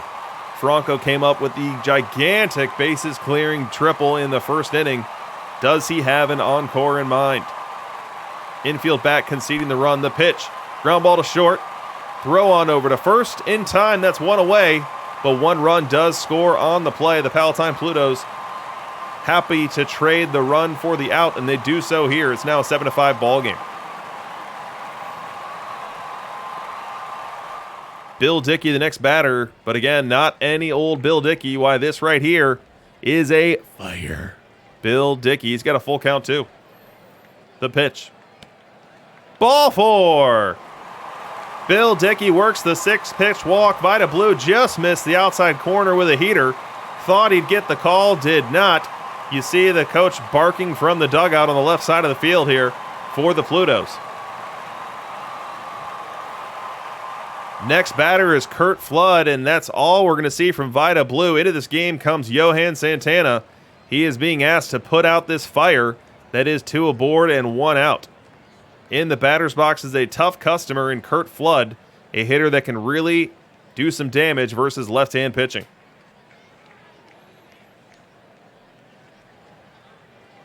Santana comes set, delivers, and that's a swing and a miss and a strikeout. Curt Flood unable to catch up with the heater on the outer half of the plate. A huge strikeout there and a huge second out for the Palatine Plutos. Last hope for this rally is Willie Keeler. Now the Hong Kong Hyundai have been doing great with their last hopes for rallies so far in this series. We saw Wander Franco capitalize on a moment like that here in the first. Now can Willie Keeler do it here in the sixth? The pitch. Ground ball up the middle. Oh no, and it gets away! It gets away and everyone is safe. Luke Appling tried to field the ball in somewhat of an awkward position. He was right in front of the base, probably was struggling with whether to field it in front or field it behind. Kind of got caught in between, makes an error, and everyone will be safe. They are now loaded for Hong Kong. A huge moment here in Game 4. Potentially series-shifting moment. Next batter is Jackie Robinson. He's down on the count 1-2, but this stadium ready to erupt if he's able to find a little pasture with any kind of base hit here. 1-2 count, the pitch. Swing and a miss, strike 3. Johan Santana blows it by Jackie Robinson for the third out here in the sixth.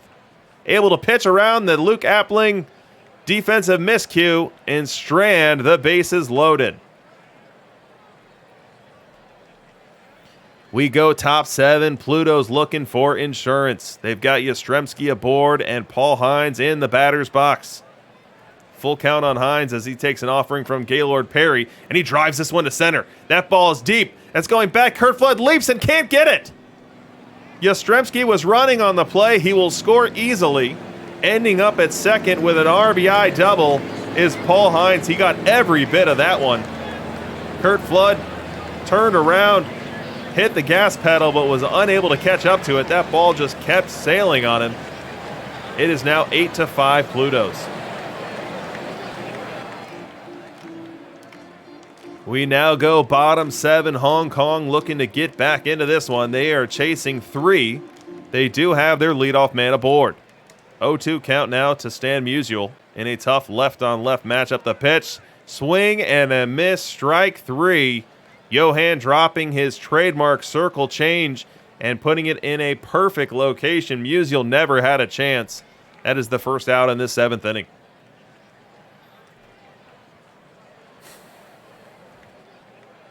We go top 8. Del Crandall bats here against Vida Blue with 2 outs and nobody on. Blue rocks and fires, and Crandall shoots this one to center field. That ball is going to get down. It's a 2-out single for Crandall. We go bottom 8. Hong Kong running out of outs. They've got 5 to work with, and they need to push across 3 to extend this ball game. But they've got the right guy in the batter's box as Fire Bill Dickey now batting against Clayton Kershaw. The pitch. And he gets into this one. Deep left field. Gone. Bill Dickey wraps this one around the left field foul pole.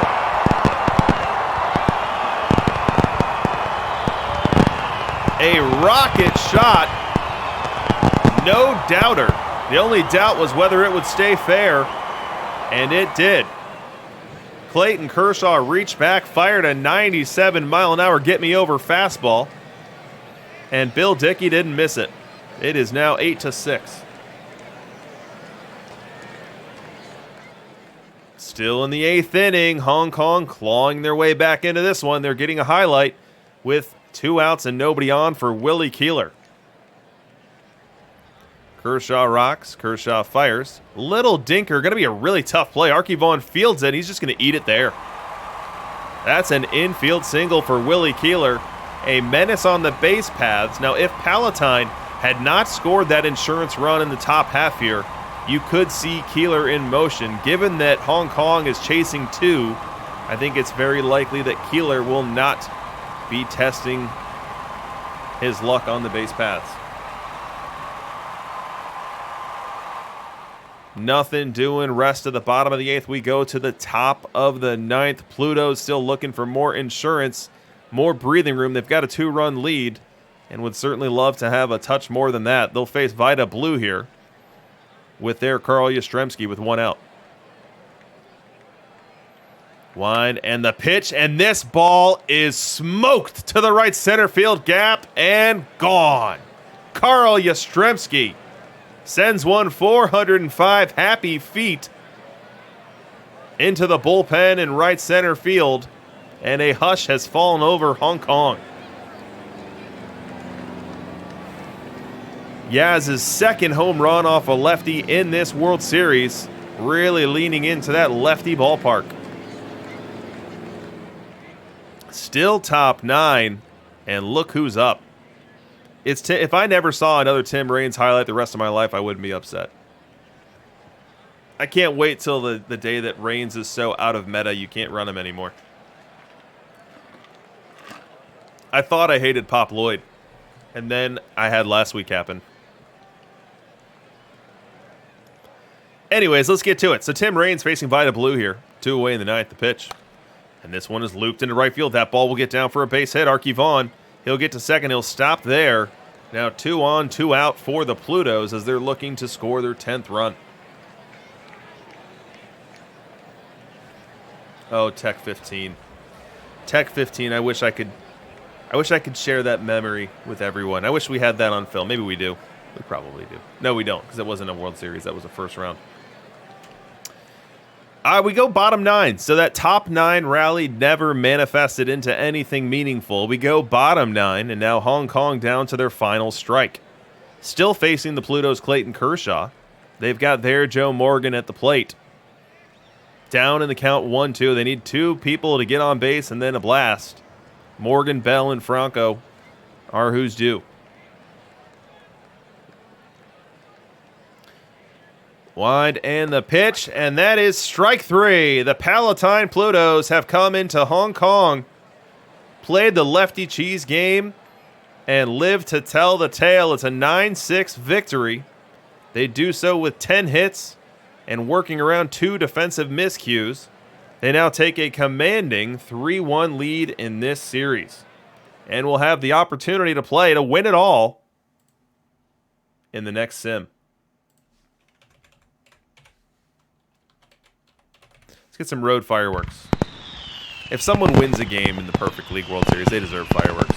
Road or home.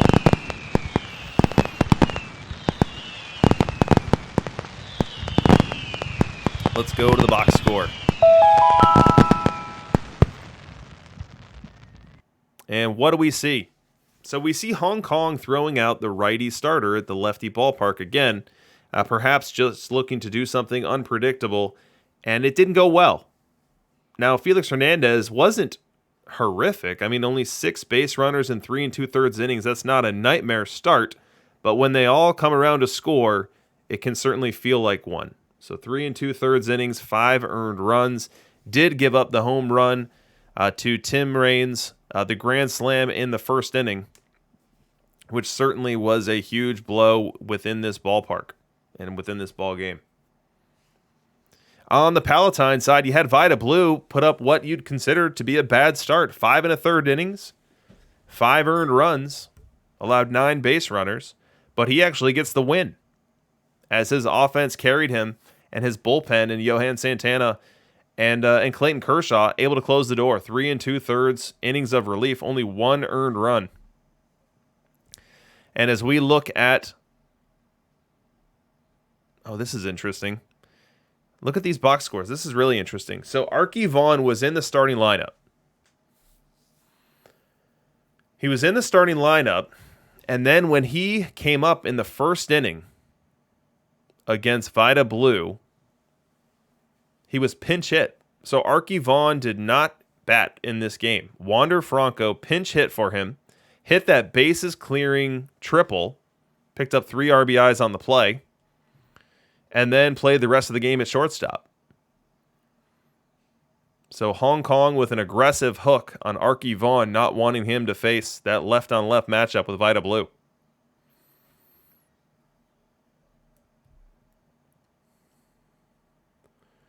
Very interesting stuff there. And look at on the other side, look at the Palatine Arky. He goes 0 for 1 with 4 walks. A 4-walk game for Arky Vaughan, which was perfect because the guy behind him, Tim Raines, had his hitting shoes on. Goes 2 for 4, hits the grand slam heard around the world. Accounts for 6 runs in total.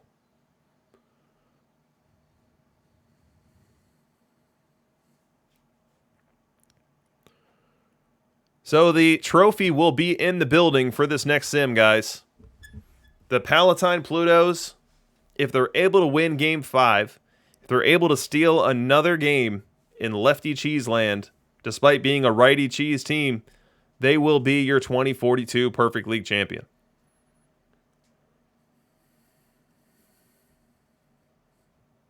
What do you guys think is going to happen? Are the Plutos going to close it out, or are we going back to Palatine? That's a long flight. That is a lot of travel logistics going from Hong Kong to Palatine.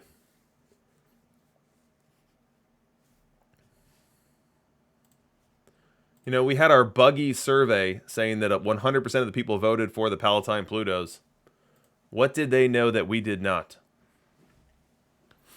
What gives?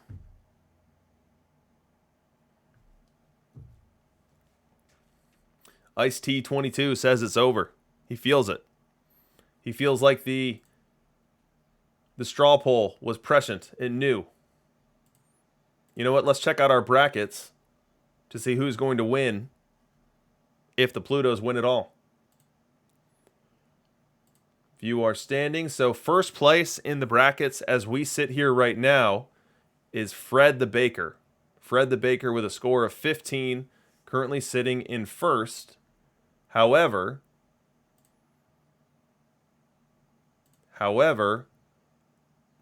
if Hong Kong wins, then Water Rocket will leapfrog and become the winner. And it looks like Baxter can't win any more points because they had the Chad Golden Rumps winning it all.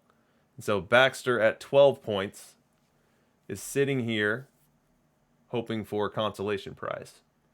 So basically it's Fred the Baker or Water Rocket, depending on what happens.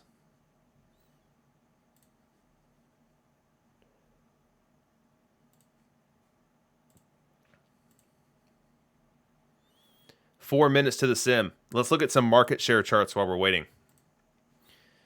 All right, so we've got first base here. You know, we might be getting to the point where I need to segment these charts because they might be getting a little too hard to read. I'll let you guys be the judge on that. But here's our first base market share chart in terms of interesting movements here. There's not a ton. There's really not a ton. I expect that Roger Connor, as he becomes more prevalent, we'll see more and more of him on this chart. But right now, given that there aren't many of them in existence, that's not quite going to be happening now. Pete Rose's numbers are pretty static here. Jason Giambi, pretty static. This week saw a little bump in Bagwell, but not a ton going on here. We go to second base. Second base, so Jackie experienced the market share degradation when Joe Morgan came out. He went from being in the high 70s in terms of market share to settling into the the mid 60s, and that's where he sits right now. Joe Morgan getting a little bit even more playing time, so he went from 7% in his drop week to 24% last week to 27% this week. And then we've got Cupid Childs sitting around there at 4%. I think Cupid Childs, obviously, if there was a higher supply of him, you'd have an even higher percentage of utilization for him. We move from second base, we go to third base. And woo, we've got some major disruption here. This chart looks crazy. This chart looks nutty. Hopefully the stream and the size of it, you can get a good feel for it. But Wander Franco went from first place to now second as Mike Schmidt has overtaken him. Mike Schmidt was 23% last week, jumps to 27. Wander Franco's 29% last week, drops to 25. Now, anyone who watched this stream and saw what the Chad Golden Rumps got out of Wander Franco, they might be so inclined to push Wander's numbers back up. Third place this week, at least, was Paul Molitor, pulling 7% of the market share. I'm surprised to not see Buddy Bell on this list.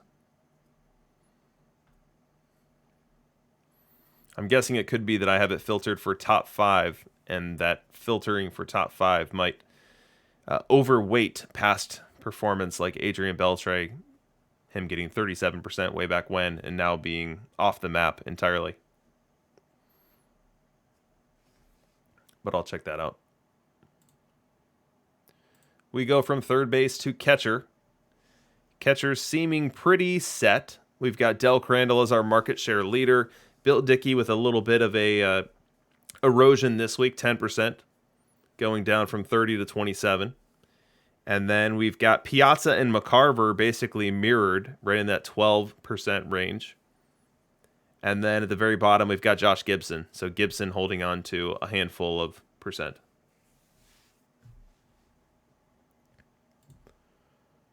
We move from catcher to center field. And in center field, we have a very static position as well, or a very static looking chart. We've got Oscar at half the market share, Flood at a quarter, and then the remaining quarter is split up between Paul Hines Cards for those who have him, Ned Hanlon, and then Cool Papa Bell, who actually got a little cameo this week.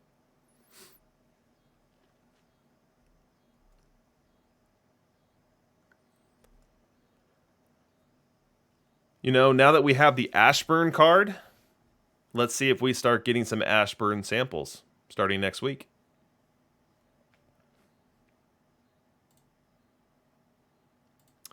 Enough of center field. Let's go to left field. We've got some interesting movement here in left field too. So Tim Raines, despite what he did in the World Series stream last week, saw and sees a continued progression downward from his market share. So 3 short weeks ago, he was at 62% and now finds himself with about half of that at 33%. Now gaining market share, we have Carl Yastrzemski. Yastrzemski coming in at 29%. The next highest sample here is Pete Rose at 19%. And then a couple of negligible amounts here with Hanlon and Mcgraw.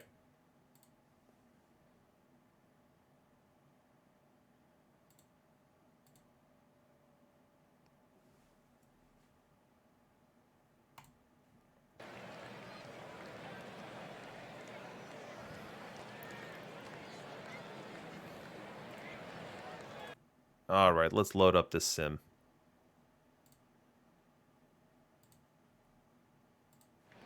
Make sure I have the right game. And so for the third time in 3 games at home, we have Hong Kong trotting out a right-handed starting pitcher in their lefty ballpark. Let's see if it works out for them here with Brandon Webb. He'll start off this game facing a red-hot Joe Morgan.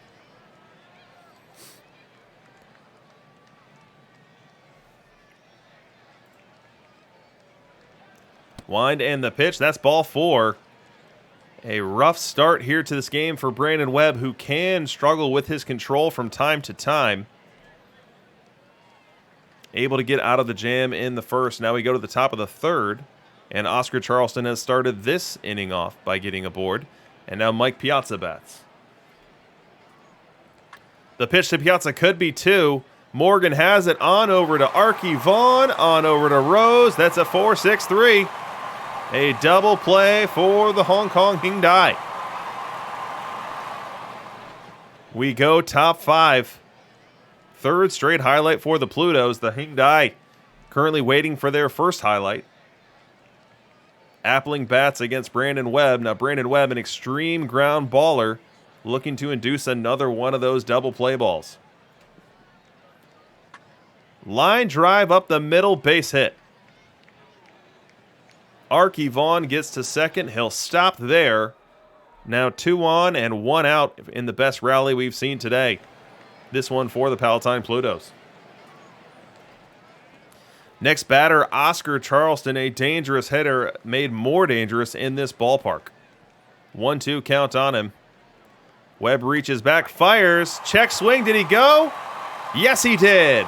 Oscar Charleston down on strikes. A cement mixer sinker out of the hand of Brandon Webb gets Charleston to chase, go outside the zone, and come up empty. That'll be a big second out here in the 5th inning. Next up, Mike Piazza. Hong Kong fans on their feet, rooting for them to get out of this here jam. The pitch. Ground ball to short. Arky's got it. Short throw to second in time. And that will do it here in the 5th. We will head to the bottom half, still tied at 0.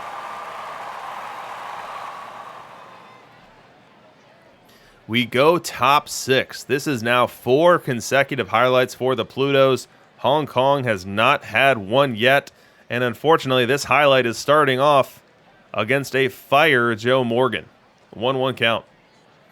Wind and the pitch, and Morgan rifles this one left field. That's a leadoff opposite field single for him. Next batter, Pete Rose. Brandon Webb likely to try to lean on his best friend, the double play ball. Can he find one here? The pitch. And this ball is rifled to left as well, but a diving catch! Stan Musial leaves his feet. Comes up with the ball. A huge play for the Hong Kong left fielder. 1 out. Next up, we finally do get our Hong Kong first highlight of the game. We are in the bottom of the 6th, and we've got Jackie Robinson on second, 1 away, and Pete Rose at the plate. 0-1 count, the pitch. And Rose rifles this one to the right field. Robinson around third. He's going to try to score. Here comes the throw. Not in time.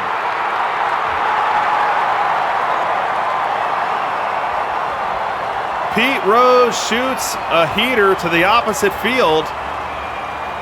And off on the crack of the bat was Jackie Robinson. An excellent piece of base running to score on this one, as this ball got to Oscar Charleston in a hurry.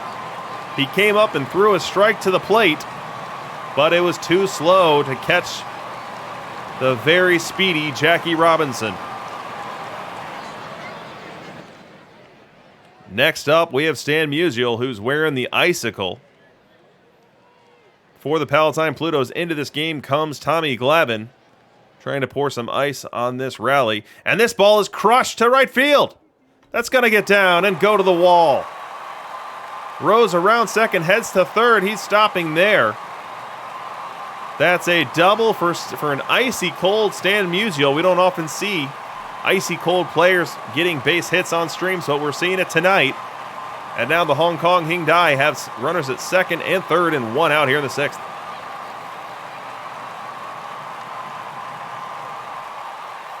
Joe Morgan now bats, and in comes the Palatine infield. 4 infielders all on the cut of the grass, and they're also super shifting here. 3 players to the right of second base, looking to make the play on Rose at home. Fans on their feet, the pitch. Checks a swing, he didn't go. They are now loaded for Buddy Bell. 1-0 count on Bell, infield still in. They relinquish their super shift and move back to a traditional alignment, and will attempt to do the double play the hard way through home plate. The pitch to Bell, and this one is looped into right field. Down. 1 run will score. Here comes Musial. He will score. 3-0 Hong Kong.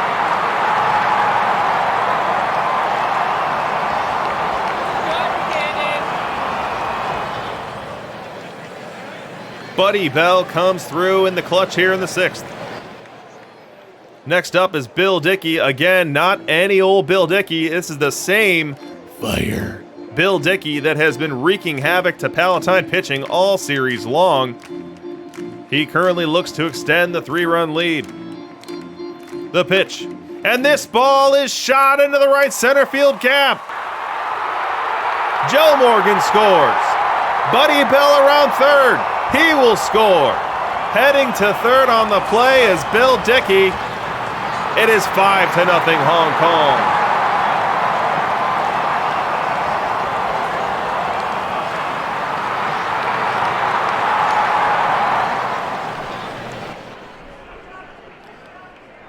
That is the end of that inning. A crooked number. Hong Kong puts up 5. And now has a commanding lead as they try to force this series back to Palatine. But first, they've got to close out this game, and the Plutos have put runners aboard. Schmidt and Rains with nobody out here in the 7th. Gaylord Perrion to put out the fire. The pitch to Appling. Line drive, base hit left field.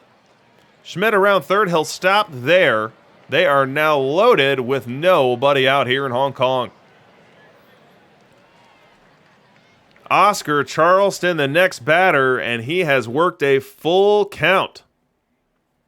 As precarious a position as you can be in when you have a 5-run lead, as there are no outs and the base is loaded. And the pitch. Swing and a miss, strike 3. Gaylord Perry with the confidence to spin up a breaking ball with the bases loaded on a full count. A huge pitch.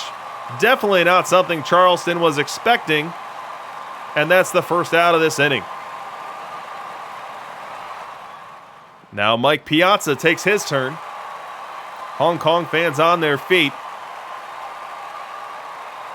The pitch. Swing and a miss, strike 3.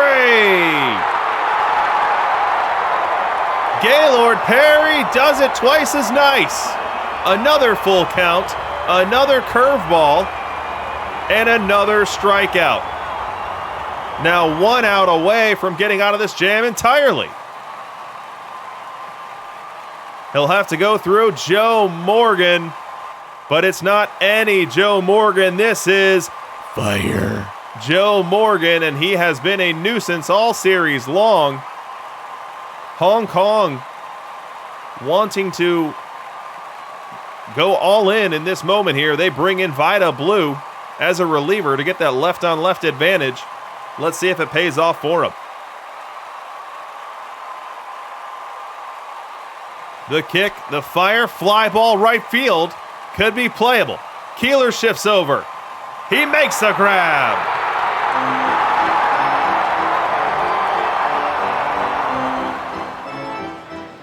The Palatine Plutos strand the bases loaded here in the 7th. are unable to score despite loading them with nobody out.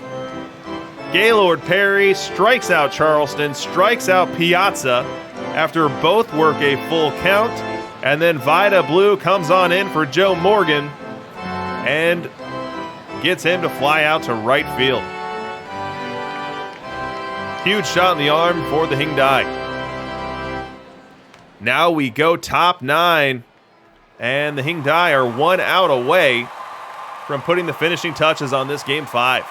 They've got to get through Mike Piazza here with 2 outs. Addy Joss on the hill. The pitch.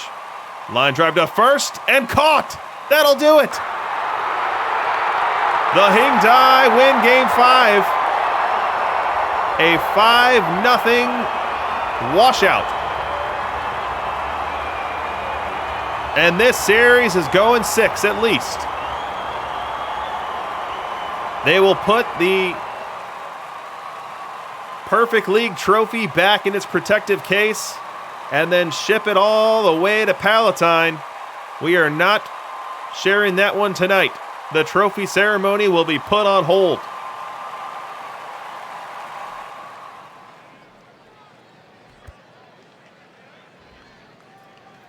Let's check out the box score. So this is extremely interesting. We have Hong Kong running a lefty stadium and starting 3 righties in those 3 games. And getting the win in 2 of them. And getting dominant performances in 2 of them. Look at this Brandon Webb outing here. 6 innings pitched, 4 hits, 2 walks, 4 strikeouts. So I'm guessing that it is just the fact that this lineup has Appling, who kills righties. It's got Hines, who hits righties very well. And maybe what we have here is that, Hong Kong really wanting to neutralize those same side hitters as opposed to rolling out lefties. I don't know. I shouldn't try to speculate.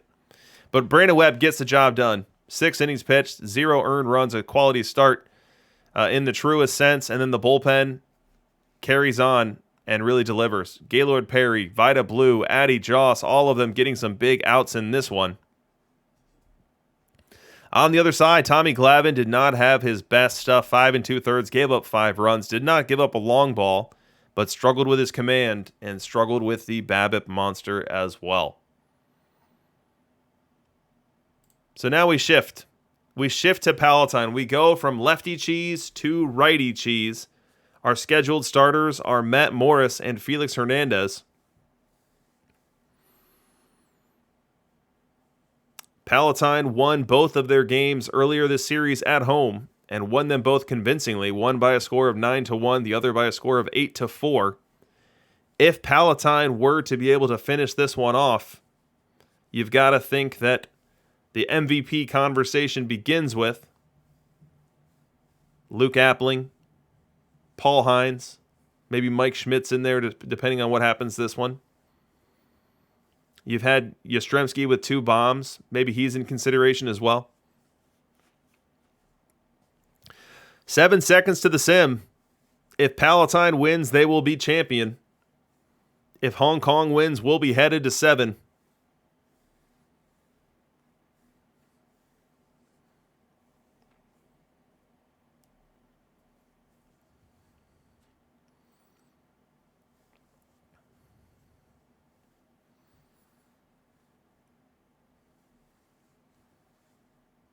And the sim is cranking. Let's update our overlay. Let's get some home fireworks too. Got to.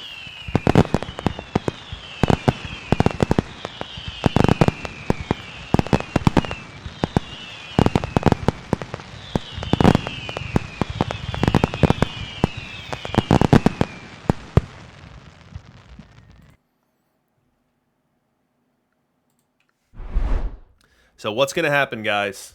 Are we going to 7? Brent thinks so.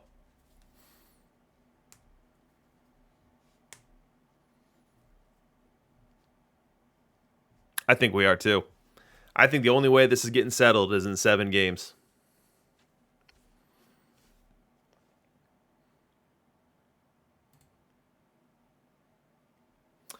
So Chess Safari, we were actually a little backed up there. So this is the sim coming in right now. This is not an off day.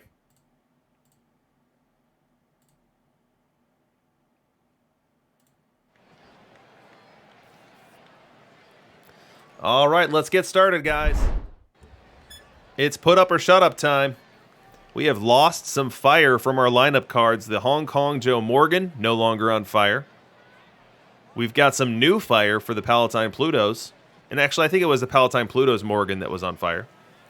The Bill Dickey for Hong Kong, I don't know. He might still be on fire, but the fatigue comes in, and I think that overrides the emote. So he could be fire and tired, I'm not sure. But let's get this started. So Matt Morris pitching for the Palatine Plutos. Matt Morris, one of the better pitchers in Perfect League, despite the fact that he's a diamond card and not a perfect. Extreme UW. Arlington Racetrack's closed. You know that.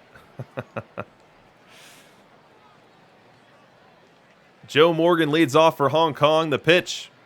Ball 4. Not the start you wanted for Palatine. A 6-pitch walk. Puts on a dangerous base runner.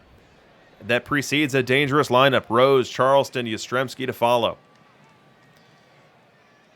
We go top 2, so nothing happened in that top 1. We go top 2, though, and Hong Kong has another rally cooking here. We've got Arky Vaughn on second, Wander Franco on first, and up at the plate is Stan Musial. Full count.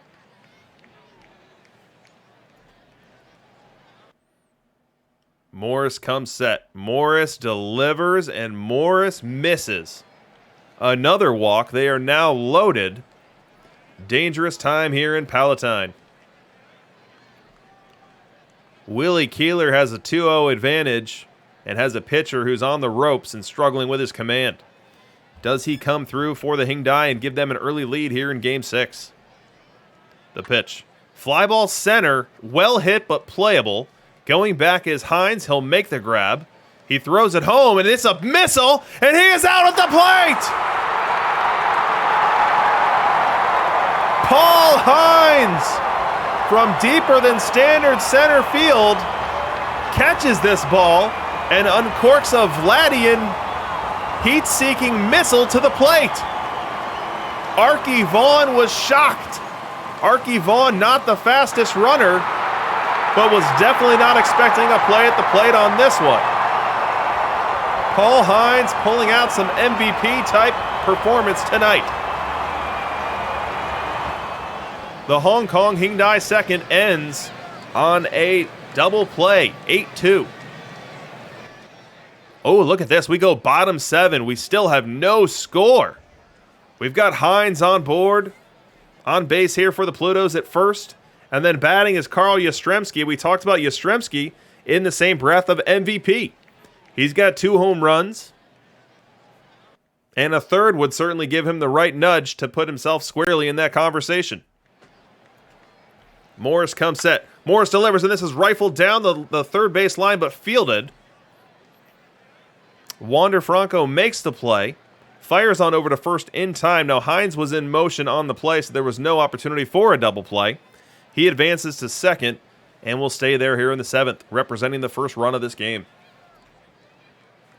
Up comes Mike Schmidt, and it's not any Mike Schmidt. If you are a Hong Kong fan, this has to have you extremely nervous right now. You have a fire Mike Schmidt stepping into the batter's box of a tie game in the bottom of the 7th, with the first run sitting out there at second base in the form of a great base runner in Paul Hines. Full count, the pitch. Fly ball, right field, long run. Coming in is Keeler, coming on. He'll make the grab. Willie Keeler puts the squeeze on it. It's the 3rd out of the 7th. And the Palatine Plutos, despite having fire Mike Schmidt in the batter's box, unable to untie this one. We'll head to the 8th inning. 0-0. Top 8 now. Kershaw pitching for the Plutos, and he'll face Stan Musial. Wind and the pitch. Ball 4. Hong Kong has a runner here with 1 out in the 8th. And up comes Willie Keeler. He's got himself a 3-1 advantage in the count. Ballpark on pins and needles. Little bloopy. Heading over is Jackie. He makes the grab. Second out of this 8th inning. Willie Keeler didn't get all of that one, and it hung up in the air long enough for Jackie to head on over and make the grab. Now 2 outs in the inning for Del Crandall. Wind and the pitch. Fly ball right field hit, well hit. Going back, but he makes the grab short of the track, and that is the 3rd out of the inning. Would you believe it? We're in Game 6 of the World Series, and we are headed to the 9th inning. Still tied at 0. Top 9, we've got Hong Kong with a scoring opportunity. Leadoff man on in the form of Pete Rose. And up at the plate, we've got Curt Flood. Now, we've talked about it. It's time to show it. Curt Flood is a good hitter versus left-hand pitching. Let's put it in the matchup analyzer as this series is coming to a head right before our very eyes. Curt Flood versus left. 300 hitter, 789 OPS. He is, however, a slower base runner. Kershaw definitely looking for a ground ball here if he can get one. 1-2 count the pitch. Ground ball to short. Appling has it to second, one on to first, double play. Clayton Kershaw gets just what the doctor ordered, a 6-4-3 best friend. And that erases the leadoff Rose. It erases Curt Flood. And now the Plutos are 1 out away from being able to walk this baby off in the bottom half. Still 9th inning, though, and Carl Yastrzemski steps in. Kershaw versus Yastrzemski. It's not any Yastrzemski. This is a icy cold one. But let's see what he has in store here in the 9th. Kershaw kicks, delivers, ground ball to second. Jackie's got it, on over to first in time. And that does it for the Hong Kong half of the 9th. We head to the bottom. Still tied at 0, knotted in an epic pitcher's duel. Can Palatine walk this off? We start the bottom of the 9th with Luke Appling, and he's facing Addy Joss. We are in that danger zone right now. Any swing of the bat when a Palatine hitter is up can end this thing. Luke Appling not known for the long ball, but anything can happen.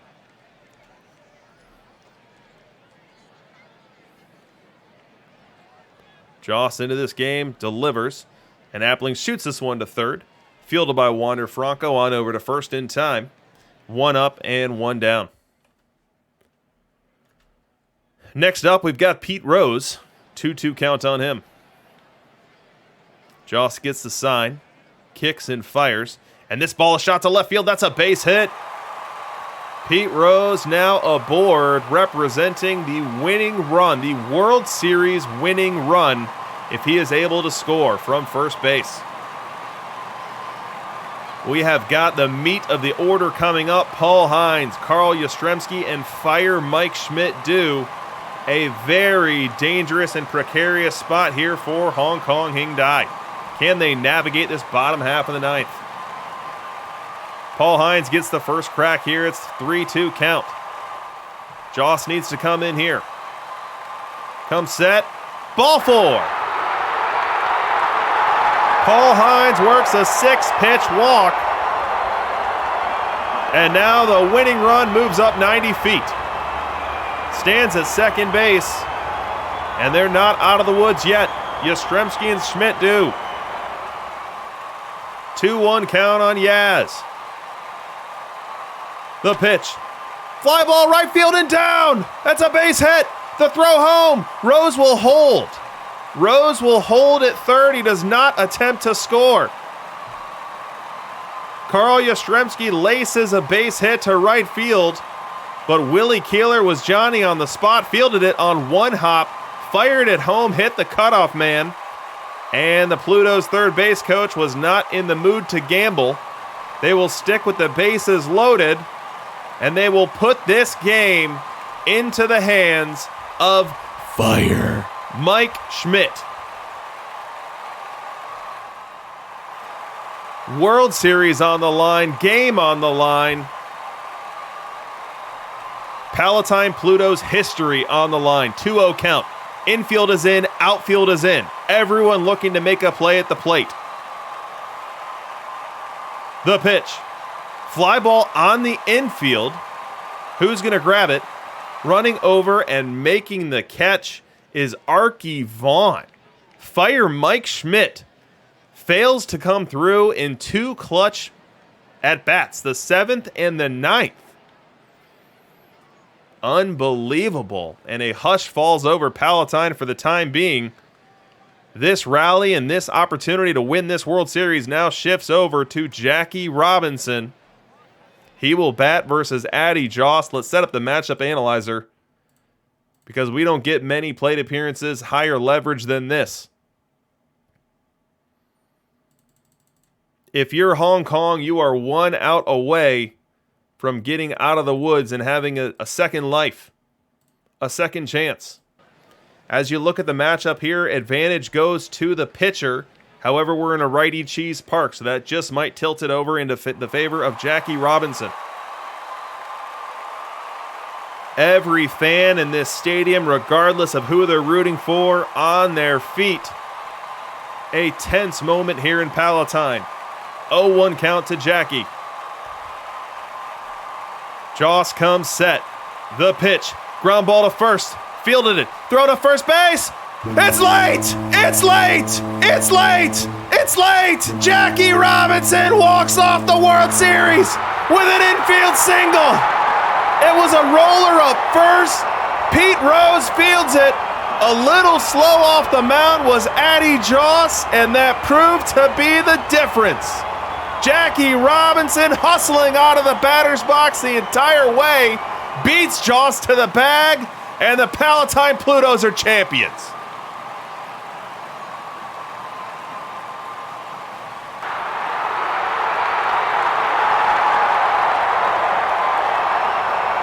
An unbelievable turn of events here in Palatine.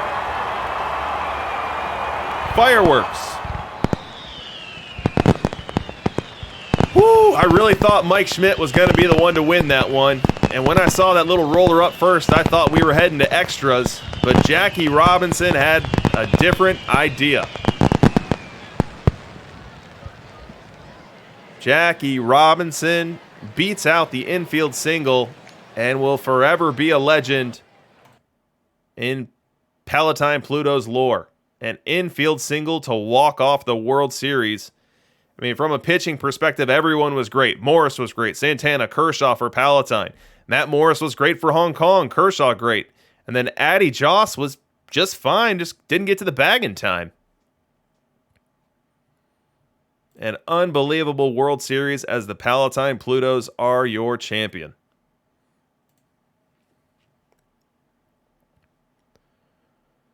So here's your final bracket. Let's see who won the MVP. It was Paul Hines of the Palatine Plutos. A 375 average in the series, 583 slugging percentage, had 9 hits, a homer, and 4 ribs.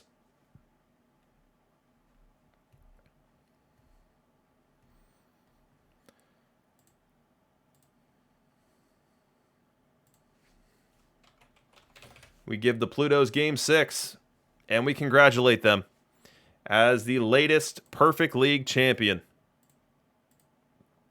Congratulations to Hong Kong Hyundai as well for getting as deep as they did into the playoffs. They quickly dispatched me in the first round and then continued to do so to other teams, the Erie Otters, the Black Cats TBD, before finally meeting their match in the Palatine Plutos. For anyone who doesn't know how this works, now the next week's Perfect League will be comprised of these 16 teams you see on your screen here. So the rule with Perfect is if you make the playoffs, you get to come back for the following week. And then joining them will be 24 new teams, one for each Diamond League that exists. If you win a Diamond League, you win a berth to Perfect. So every single week is 16 stay and 24 go to be replaced by 24 new owners. So it'll be exciting to see who's part of that new crop of Diamond League players on their way in. We'll flash up one final time the all-time team wins leaderboard Starts with the Pigeon Town Pigeons, Detroit Fury, Chad Golden Rumps. And there's going to be some shakeups coming as we had a number of top teams moving down to Diamond this week. But congratulations to the Palatine Plutos, a very well-earned title and a well-earned trophy on its way to you. It appears that our straw poll, which was rigged in your favor, knew what was going on. So didn't let anyone vote against you. And I will update the bracket as well. So for anyone unaware, you're allowed to compete in a March Madness style bracket. So what was the final score? The final game was 1-0, wasn't it? And if you win that, then you win perfect points.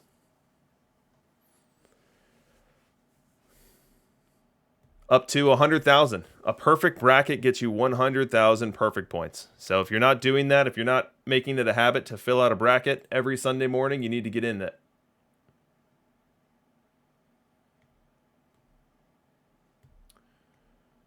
Mr. Audit asking who won the bracket this week. So it looks like we've got Fred the Baker and Baxter as winners this week. Veggie 1975, it's in the Discord. So every Saturday night or Sunday morning in the Discord, in either the general channel or the Perfect League channel, this is posted. And I mean, you don't even need to go there if you don't want to. You can just go to bracket-world.com on Sunday morning, and you can find it there and fill it out.